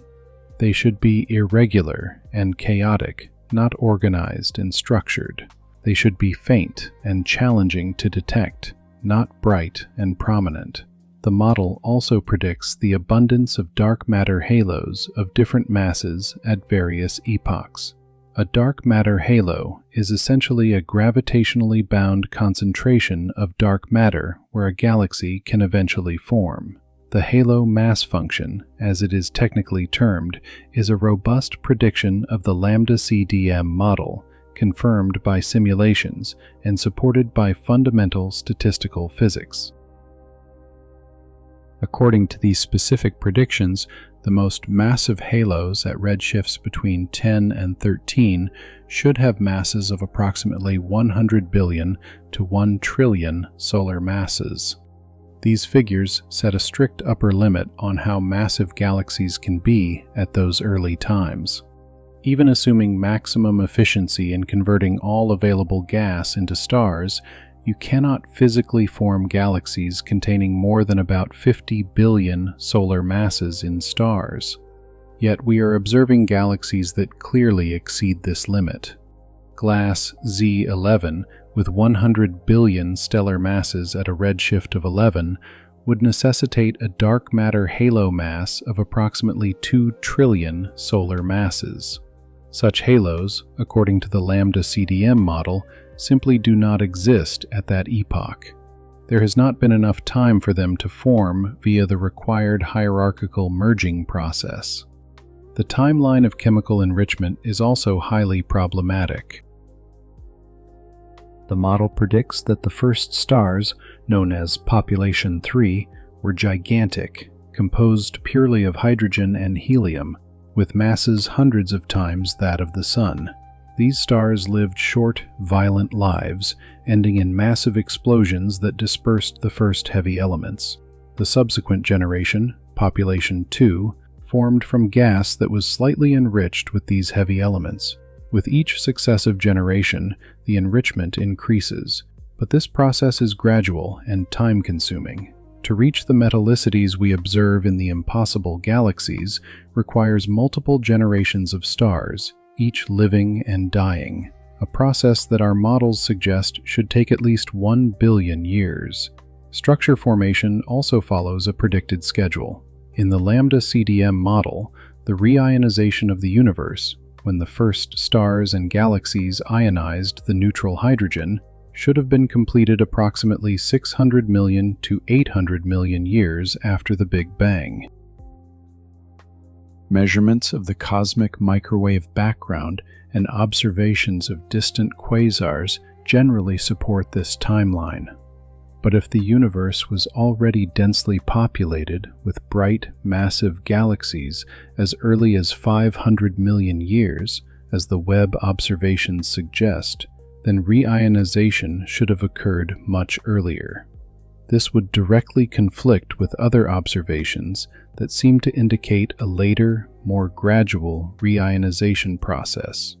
The fundamental issue is that we are witnessing the simultaneous violation of multiple predictions of the Standard Model. It is not that a single prediction is incorrect, which might point to a local error or misunderstanding. It is that multiple, independent predictions are being contradicted by the same set of robust observations. This is precisely what constitutes a genuine scientific crisis.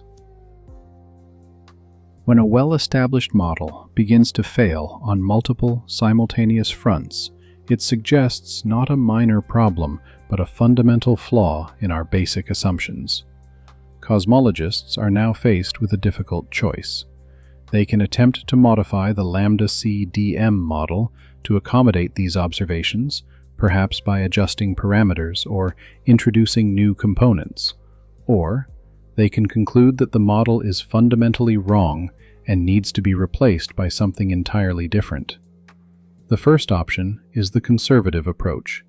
Every successful scientific theory has required adjustments and refinements over time. Perhaps our current understanding of star formation processes in the early universe is flawed. Perhaps dark matter behaves differently than we assumed. Perhaps there is exotic physics that we have not yet considered. But there are limits to how much you can stretch a model before it becomes artificially complicated, losing its elegant explanatory and predictive power. If you must add numerous ad hoc assumptions to make the model work, then perhaps it is not the correct model. The second option is radical. Replacing the lambda CDM model would require not only explaining the impossible galaxies, but also all the observations that the current model successfully explains. Any alternative theory must reproduce the massive successes of the Standard Model while simultaneously resolving its failures. This is a formidable and daunting task. The situation is strikingly reminiscent of previous crises in physics. In the late 19th century, minor anomalies concerning the orbit of Mercury and the spectrum of black-body radiation hinted at problems with classical physics. These seemingly small problems ultimately led to complete revolutions: general relativity and quantum mechanics. Small cracks in the established structure of knowledge proved to be signals that entirely new foundations were needed. Are we now witnessing a similar moment?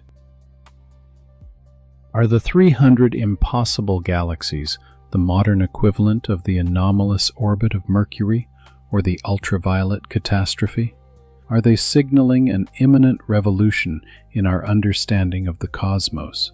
The honest answer is that we do not yet know, but the sheer magnitude and consistency of the discrepancies suggest that we cannot simply ignore the problem or hope it will resolve itself with better observations. The observations are solid. The Webb is a machine of incredible precision, and multiple independent teams have confirmed these findings. The problem is very real. Exploring the hypotheses.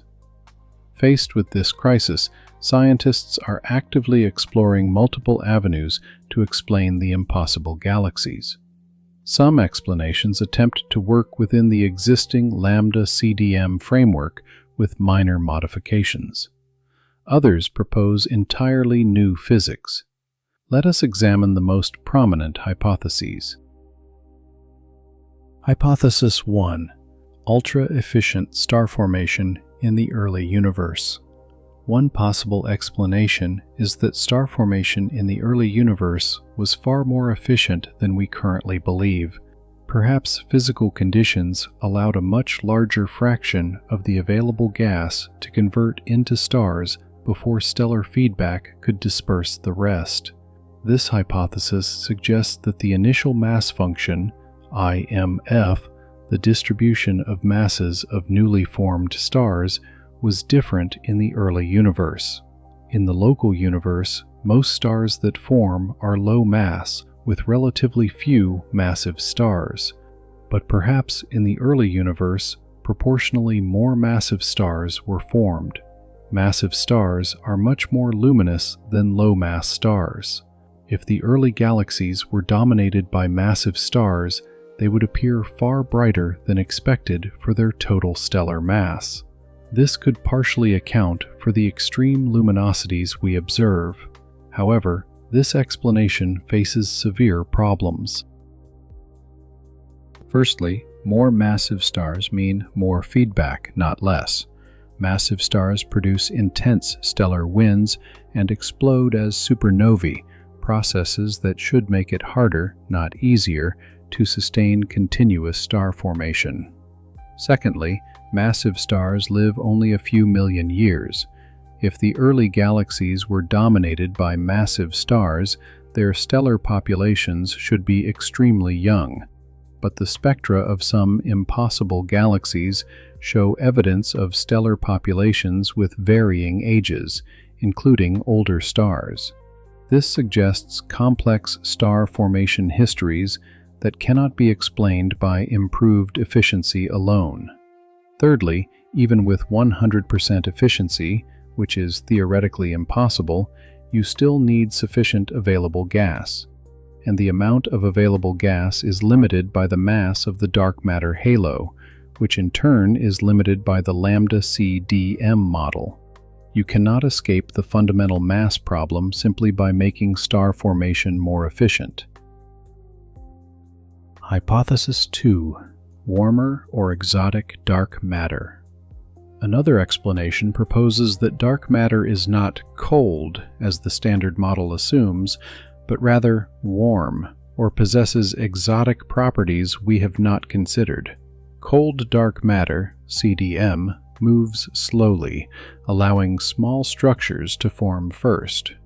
Warm dark matter, WDM, would move faster, potentially erasing small structures, but perhaps allowing larger structures to form earlier. Conceivably, a mix of cold and warm dark matter could alter the structure formation timeline in a way that permits earlier massive galaxies. Alternatively, dark matter could be self-interacting, with dark matter particles occasionally colliding with one another. This could affect the structure of the dark matter halos and potentially allow gas to concentrate more efficiently in the centers of the halos. Another exotic idea is that dark matter might decay or annihilate, releasing energy that could affect galaxy formation. Or perhaps there are multiple types of dark matter with differing properties. The challenge with all these ideas is that cold dark matter works extremely well to explain other observations. The large-scale structure of the universe, the properties of galaxy clusters, and gravitational lensing are all well explained by cold dark matter. Modifying the properties of dark matter to explain the impossible galaxies risks breaking these highly successful explanations. Furthermore, there are strict limits from other observations on how different dark matter can be. Precise measurements of the cosmic microwave background strongly constrain the permitted properties of dark matter. Any modification must remain consistent with these essential constraints. Hypothesis 3. Primordial black holes as seeds. An intriguing idea is that massive black holes formed in the very early universe, perhaps even before the formation of the first stars, could have served as efficient seeds for galaxy formation. These primordial black holes could have formed from extreme density fluctuations in the first moments after the Big Bang. If they had masses of thousands or millions of solar masses, they could have rapidly accumulated gas, forming the first galaxies much faster than the standard bottom-up structure formation process. The advantage of this hypothesis is that it bypasses some of the chronology problems. You do not need to wait for dark matter halos to form hierarchically if you already have massive concentrations of gravity right from the start. However, forming primordial black holes of such large masses requires extremely large density fluctuations in the very early universe. These fluctuations would be visible in the cosmic microwave background radiation, and we do not observe them. This does not completely rule out the idea, but it makes it significantly improbable. Moreover, even with massive black hole seeds, you still need to explain the extremely high star formation rates and the rapid chemical enrichment that we observe. Black holes can help form galaxies faster, but they do not solve all aspects of the problem. Hypothesis 4. Systematic measurement errors. A conservative explanation is that we are simply misinterpreting the observations. Perhaps our mass estimates are incorrect. Perhaps our redshift measurements contain systematic errors. Perhaps we are confusing dust with old stars, leading to overestimates of mass. This is always a possibility that must be seriously considered. The history of astronomy is filled with cases where apparent anomalies turned out to be errors in measurement or interpretation. However, multiple independent teams using different methods have confirmed these findings. The spectral redshift measurements are robust. The mass estimates, while having uncertainties, could hardly be wrong by the factors of 10 to 100 necessary to resolve the discrepancy. Furthermore, it is not just a handful of galaxies, it is hundreds of them, exhibiting a consistent pattern. For all these measurements to be systematically wrong would require a fundamental error in how we interpret Webb data, which seems improbable given the meticulous care with which the instruments were calibrated and characterized. Hypothesis 5. Exotic physics in the early universe. Perhaps the laws of physics operated differently in the very early universe. This is a radical proposal, but not unprecedented. We know that at extremely high energies, quantum physics and gravity must unify in ways we do not yet fully comprehend. There could have been additional scalar fields, exotic particles, or fundamental interactions that were only important when the universe was very young and dense. These could have affected structure formation in ways that our current models do not capture. The difficulty with this hypothesis is that it is extremely challenging to prove or refute. Without a specific theory of what exotic physics was operating, it is more a hope than an explanation. Simply saying, perhaps physics was different, without specifying how or why, is not scientifically useful. Nevertheless, we cannot discard this possibility completely. If all explanations within the framework of known physics fail, we must eventually consider that our understanding of fundamental physics might be incomplete. Hypothesis 6. Earlier and more vigorous reionization. If the universe was reionized much earlier and more vigorously than we thought, this could have affected galaxy formation. The intense ultraviolet radiation from the first galaxies would have heated the intergalactic gas, potentially suppressing the formation of small galaxies, but perhaps channeling more gas into the massive galaxies that were already forming. This hypothesis suggests there was an era of very intense, massive galaxy formation very early on, followed by a suppression of smaller galaxy formation due to reionization. This might explain why we see so many massive galaxies early, but relatively fewer later. However, this explanation also faces difficulties. Earlier reionization would be visible in observations of the cosmic microwave background and in the spectra of distant quasars. So far, these observations suggest a more gradual reionization that completed around 600 million to 800 million years after the Big Bang, not the ultra-early reionization this hypothesis would require. What if the Big Bang is wrong? In the midst of this crisis, some voices suggest something even more radical. Perhaps the Big Bang model itself needs to be reconsidered. This is a minority position within the scientific community, but the arguments are worth examining. The Big Bang model, despite its successes, has always had a few persistent problems, even without the impossible galaxies. The horizon problem questions how regions of the universe that were never in causal contact can have the same temperature. The flatness problem asks why the universe is so incredibly close to being geometrically flat. The magnetic monopole problem asks why we do not observe these exotic particles that should have been produced in abundance. Cosmic inflation was proposed to resolve these problems, suggesting that the universe underwent an extremely rapid, exponential expansion phase in its earliest moments. Inflation elegantly resolves these issues, but we do not have direct evidence that it occurred. It is a hypothesis added to the Big Bang framework, not a prediction of the original model. Some scientists propose cyclic cosmological models, where the universe passes through repeated cycles of expansion and contraction.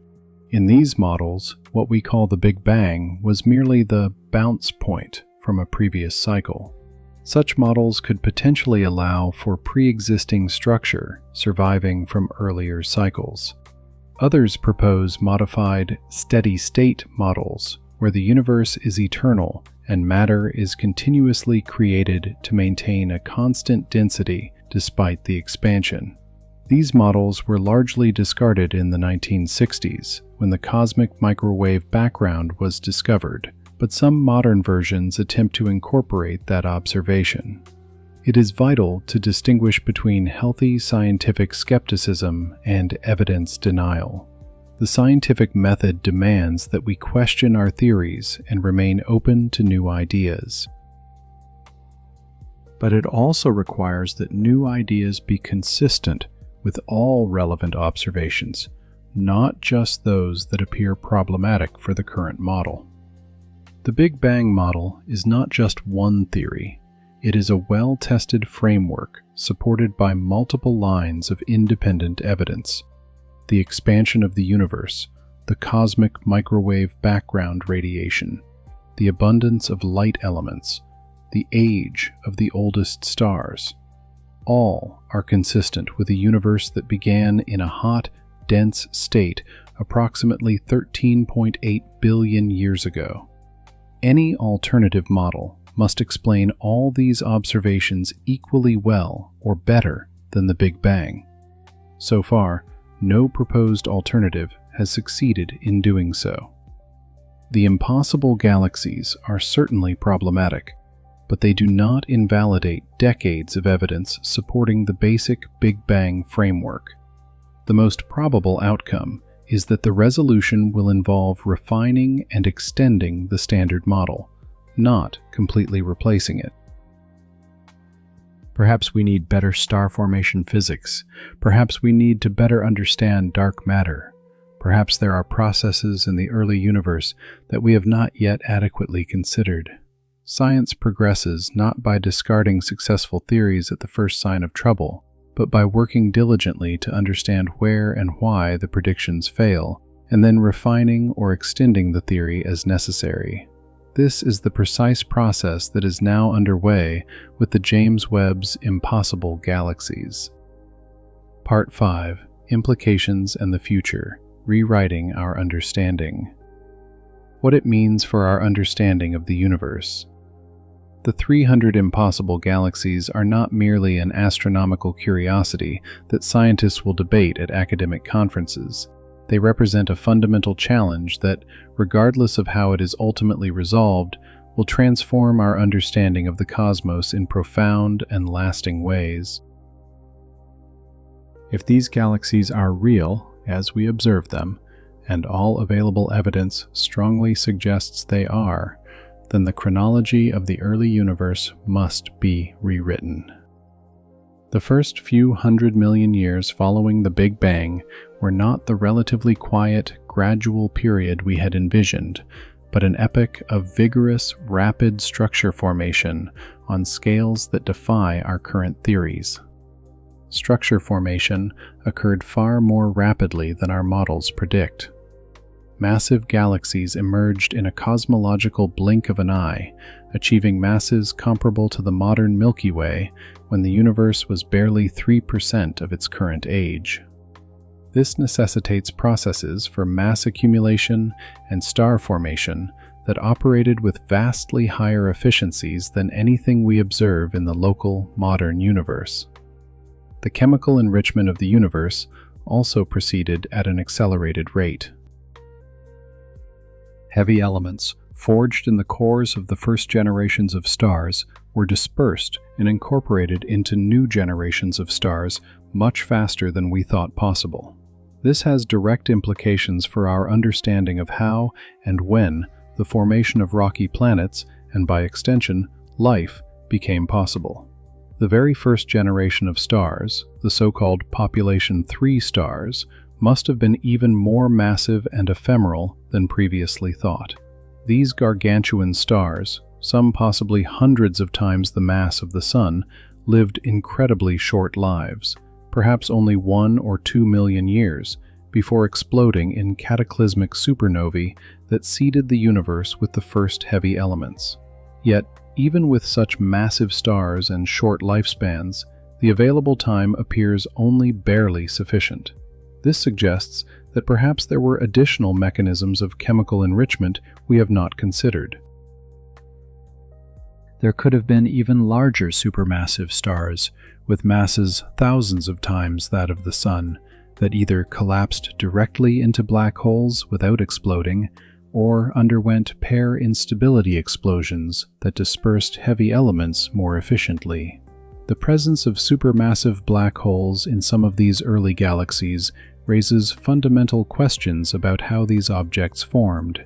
If black holes containing millions of solar masses already existed when the universe was only 400 million to 500 million years old, they either formed directly from massive collapses in the very early universe, or grew at rates that exceed what we consider physically possible. This has implications for the co-evolution of galaxies and supermassive black holes. We know that a tight correlation exists in the local universe between the mass of a galaxy's central black hole and the properties of the galactic bulge. This correlation suggests that black holes and galaxies evolved together, influencing each other. If massive black holes already existed so early, they might have played an even more fundamental role in galaxy formation than we previously assumed. Actively growing black holes emit enormous quantities of energy as gas falls into them. This energy can heat and disperse gas, potentially suppressing star formation, or, in certain circumstances, compress gas and trigger star formation. Understanding exactly how these black hole feedback processes operated in the very early universe will be crucial to resolving the mystery of the impossible galaxies. The reionization of the universe, the process by which the first light sources ionized the neutral hydrogen gas that filled space, also needs radical reconsideration. If there were so many bright, massive galaxies in such early epochs, then reionization likely began earlier and proceeded more rapidly than we thought. This has observational consequences we can test. An earlier, faster reionization would leave specific signatures in the cosmic microwave background, altering the statistical properties of its temperature fluctuations. It would also affect the spectra of the most distant quasars, changing how their light is absorbed as it passes through the intergalactic medium. The impossible galaxies also hold profound implications for the search for extraterrestrial life. If galaxies formed faster and heavy elements were dispersed earlier than we thought, then the universe's windows of habitability opened sooner. Rocky planets could potentially have formed when the universe was less than 1 billion years old, rather than the several billion years we previously assumed. This implies that civilizations could exist in the universe that have had billions of extra years to evolve and develop. If life arose early in cosmic history, the oldest civilizations could be technologically advanced far beyond our current comprehension, having had 10 or 12 billion years to evolve instead of the 4 billion years that life has existed on Earth. More fundamentally, the impossible galaxies remind us that the universe is more complex, more dynamic, and more surprising than our current theories capture. Every time we develop a model that appears to work, that explains the majority of observations and makes verifiable predictions, nature inevitably presents us with something new that we did not anticipate. This is the essence of scientific discovery. It is not merely about confirming what we already believe we know. It is about finding the unexpected, the anomalous, the seemingly impossible, and then working relentlessly to understand it. The James Webb's impossible galaxies are a gift in this regard, a humbling reminder that we still have so much to learn about the cosmos. The future of investigation. The astronomical community is not passively contemplating the mystery of the impossible galaxies. A massive, coordinated effort is underway to understand these objects, utilizing all available resources and planning future observations that could finally resolve the enigma. The James Webb will continue to observe the early universe with even greater depth and detail. Approved observation programs already include extended deep fields that will survey the same sky regions for hundreds of hours, accumulating sufficient light to detect even fainter and more distant galaxies. This data will reveal whether the impossible galaxies are the norm or exceptions and provide critical statistics on their abundance and properties. High-resolution spectra will be crucial. While initial spectra confirmed distances and provided basic chemical information, more detailed spectra will reveal the star formation histories of these galaxies with unprecedented precision. We will be able to determine not only how many stars they possess, but when those stars formed, how massive they are, and how star formation has varied over time. The Webb's MIRI instrument, mid-infrared instrument, is particularly valuable for studying dust in these early galaxies. Dust absorbs ultraviolet radiation from young stars and re-emits it in the infrared. The properties of the dust tell us about chemical enrichment and can reveal obscured star formation that is invisible at shorter wavelengths.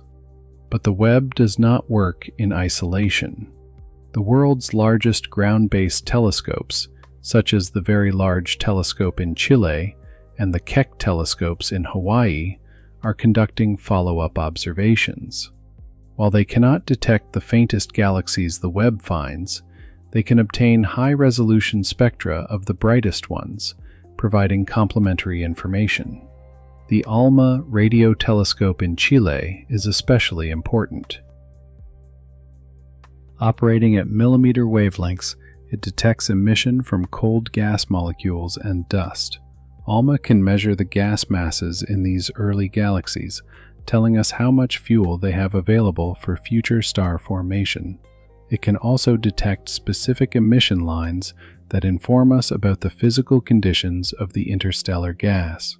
Computer simulations are also being rigorously revised and improved. Theoretical astrophysicists are running new simulations that incorporate more detailed physics of star formation, supernova feedback, and black hole growth. These simulations attempt to reproduce the properties of the impossible galaxies, testing different assumptions about the conditions in the early universe. Some groups are exploring simulations with modified dark matter or with different models of cosmic inflation.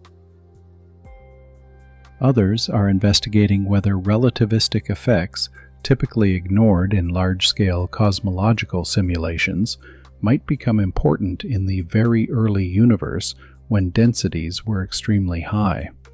Machine learning and artificial intelligence are also playing an increasing role. Deep learning algorithms can analyze thousands of galaxies simultaneously, identifying subtle patterns that humans might miss. These algorithms can help classify galaxies, estimate their properties, and even suggest which objects merit detailed follow-up observations. Looking further ahead, planned missions will significantly complement the Webb's work.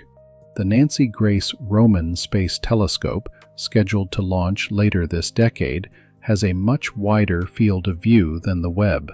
It will be able to survey large areas of the sky, providing crucial statistics on how common the impossible galaxies are and how they are distributed spatially. The extremely large ground-based telescopes currently under construction, featuring mirrors 30 to 40 meters in diameter, will have the light-gathering power to obtain detailed spectra of even fainter galaxies. The European Extremely Large Telescope, the 30-meter telescope, and the Giant Magellan Telescope will revolutionize our ability to study the distant universe. Concepts for even more ambitious future space telescopes are also being considered. A space telescope with a 15 or 20-meter mirror, cooled to even lower temperatures than the Webb, could potentially detect the absolute first galaxies that formed, perhaps barely 100 million years after the Big Bang. Such observations would take us almost to the very limit of the observable, right to the edge of the cosmic dawn. Cosmic microwave background experiments will continue to provide crucial constraints. Increasingly precise measurements of the temperature fluctuations in the cosmic background tell us about the conditions of the very early universe and place strict limits on inflation and structure formation models. Future gravitational wave detectors, both ground-based and space-based, could detect the mergers of black holes in the early universe, providing another window into this crucial epoch. The LISA collaboration, a planned space gravitational wave detector, will be sensitive to mergers of massive black holes, potentially detecting events from when the universe was less than 1 billion years old. International collaboration is fundamental. The study of the early universe requires resources that no single country or institution can provide alone. The Webb's data is publicly available to scientists worldwide. Multinational collaborations are analyzing this data, bringing diverse perspectives and expertise to bear. The timeline for resolving the mystery of the impossible galaxies will likely stretch over the next decade at least. It will not be a single discovery or a single observation that provides the answer. It will be the gradual accumulation of evidence from multiple telescopes, multiple wavelengths, and multiple lines of inquiry, converging toward a consistent understanding. But even if we do not have all the answers now, the process of searching for them is propelling astronomy forward. New techniques are being developed, new instruments are being built, and new ideas are being tested. The field is vibrantly alive with possibilities and discoveries. Philosophical and visionary conclusion. We have journeyed from the James Webb's first surprising observations through the telescope's technical complexities, examined the impossible galaxies in detail, explored the crisis they present for our models, considered alternative explanations, and contemplated the future of research. It is time to reflect on the deeper significance of this remarkable discovery. The word impossible in science carries a specific meaning. It does not mean that something cannot exist at all. It means that it cannot exist according to our current understanding of the laws of nature. When we encounter something impossible, it is not nature that is wrong, it is our understanding. The 300 impossible galaxies are only impossible because our models declare them to be so. But they clearly exist. The Webb has photographed them, measured their spectra, and confirmed their distances. They are as real as any galaxy in the local universe. The impossibility lies not in them, but in our theories. This is a lesson in cosmic humility. However sophisticated our models, however precise our mathematics, however successful our past predictions, nature always retains the power to surprise us. The universe is not obliged to conform to our expectations. But this humility is accompanied by immense excitement. Every time we discover we are wrong, every time we find something that does not fit, it is an opportunity to learn something profoundly new. The greatest revolutions in science have originated precisely from these moments when our reigning theories failed. Copernicus discovered that the Earth was not the center of the universe. Darwin discovered that species were not immutable, but evolved. Einstein discovered that space and time were not absolute, but relative. Hubble discovered that the universe was not static, but expanding. Each of these paradigm shifts began with observations that did not align with the prevailing understanding. The James Webb's impossible galaxies could be the prelude to another such paradigm shift. They might be pointing toward new physics that we have not yet imagined, toward processes in the early universe that we have not considered, or toward aspects of reality that our current theories fail to capture. Or they might eventually be explained within the framework of known physics, with refinements and improvements to our models. Even this more conservative resolution would necessitate substantial changes to our understanding of galaxy formation and would significantly expand our knowledge. Either way, we are living in an extraordinary moment in the history of astronomy. The James Webb has given us eyes to see the universe as never before. Every image it transmits to Earth, every spectrum it captures, is potentially revolutionary. We are literally observing the dawn of the cosmos, viewing the first light from the first galaxies, witnessing the processes that would eventually lead to the formation of stars like our Sun, planets like our Earth, and life like ours. The fact that we can do this, that we can sit on this small planet orbiting an ordinary star in an average galaxy, and yet contemplate the origins of the entire universe, is truly remarkable.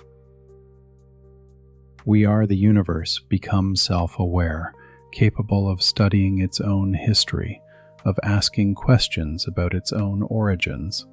The impossible galaxies remind us that the universe is larger, older, more complex, and more wondrous than we ever imagined.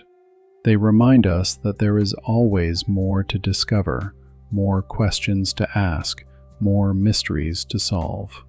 And the most thrilling part is that we are just getting started. The James Webb is expected to operate for decades. Even more powerful telescopes are on the way. Every generation of astronomers pushes the boundaries of the known a little further. Every discovery opens up new questions, new avenues of investigation. For the young people contemplating a career in astronomy, this is perhaps the most exciting time in the history of the field. The deepest mysteries of the cosmos are being unraveled, and we will need brilliant, curious minds from all disciplines, not just astronomy, but physics, mathematics, computer science, and engineering, to solve them. For all of us, regardless of our profession or interests, the impossible galaxies are a profound reminder to look up, to marvel at the cosmos, and to appreciate that we live in a universe full of wonders that we are only beginning to comprehend. Space exploration is not just about answering practical questions or developing technologies, though it certainly achieves both. It is about satisfying that fundamental curiosity that defines humanity, that urge to explore, to discover, to understand. It is about pushing the boundaries of the known and daring to ask what lies beyond. The 300 impossible galaxies are a gift from the universe, an enigma wrapped in infrared light that has traveled billions of years to reach us. They challenge us, they baffle us, and they inspire us. And eventually, with hard work, creativity, and perhaps a little luck, we will understand them. And when we do, when we finally solve the mystery of how these galaxies achieved the impossible, we will have learned something profound about the cosmos and our place within it. We will have taken yet another step on our eternal journey of discovery, a journey that began when our distant ancestors first looked up at the night sky and wondered what those bright lights were. That journey continues.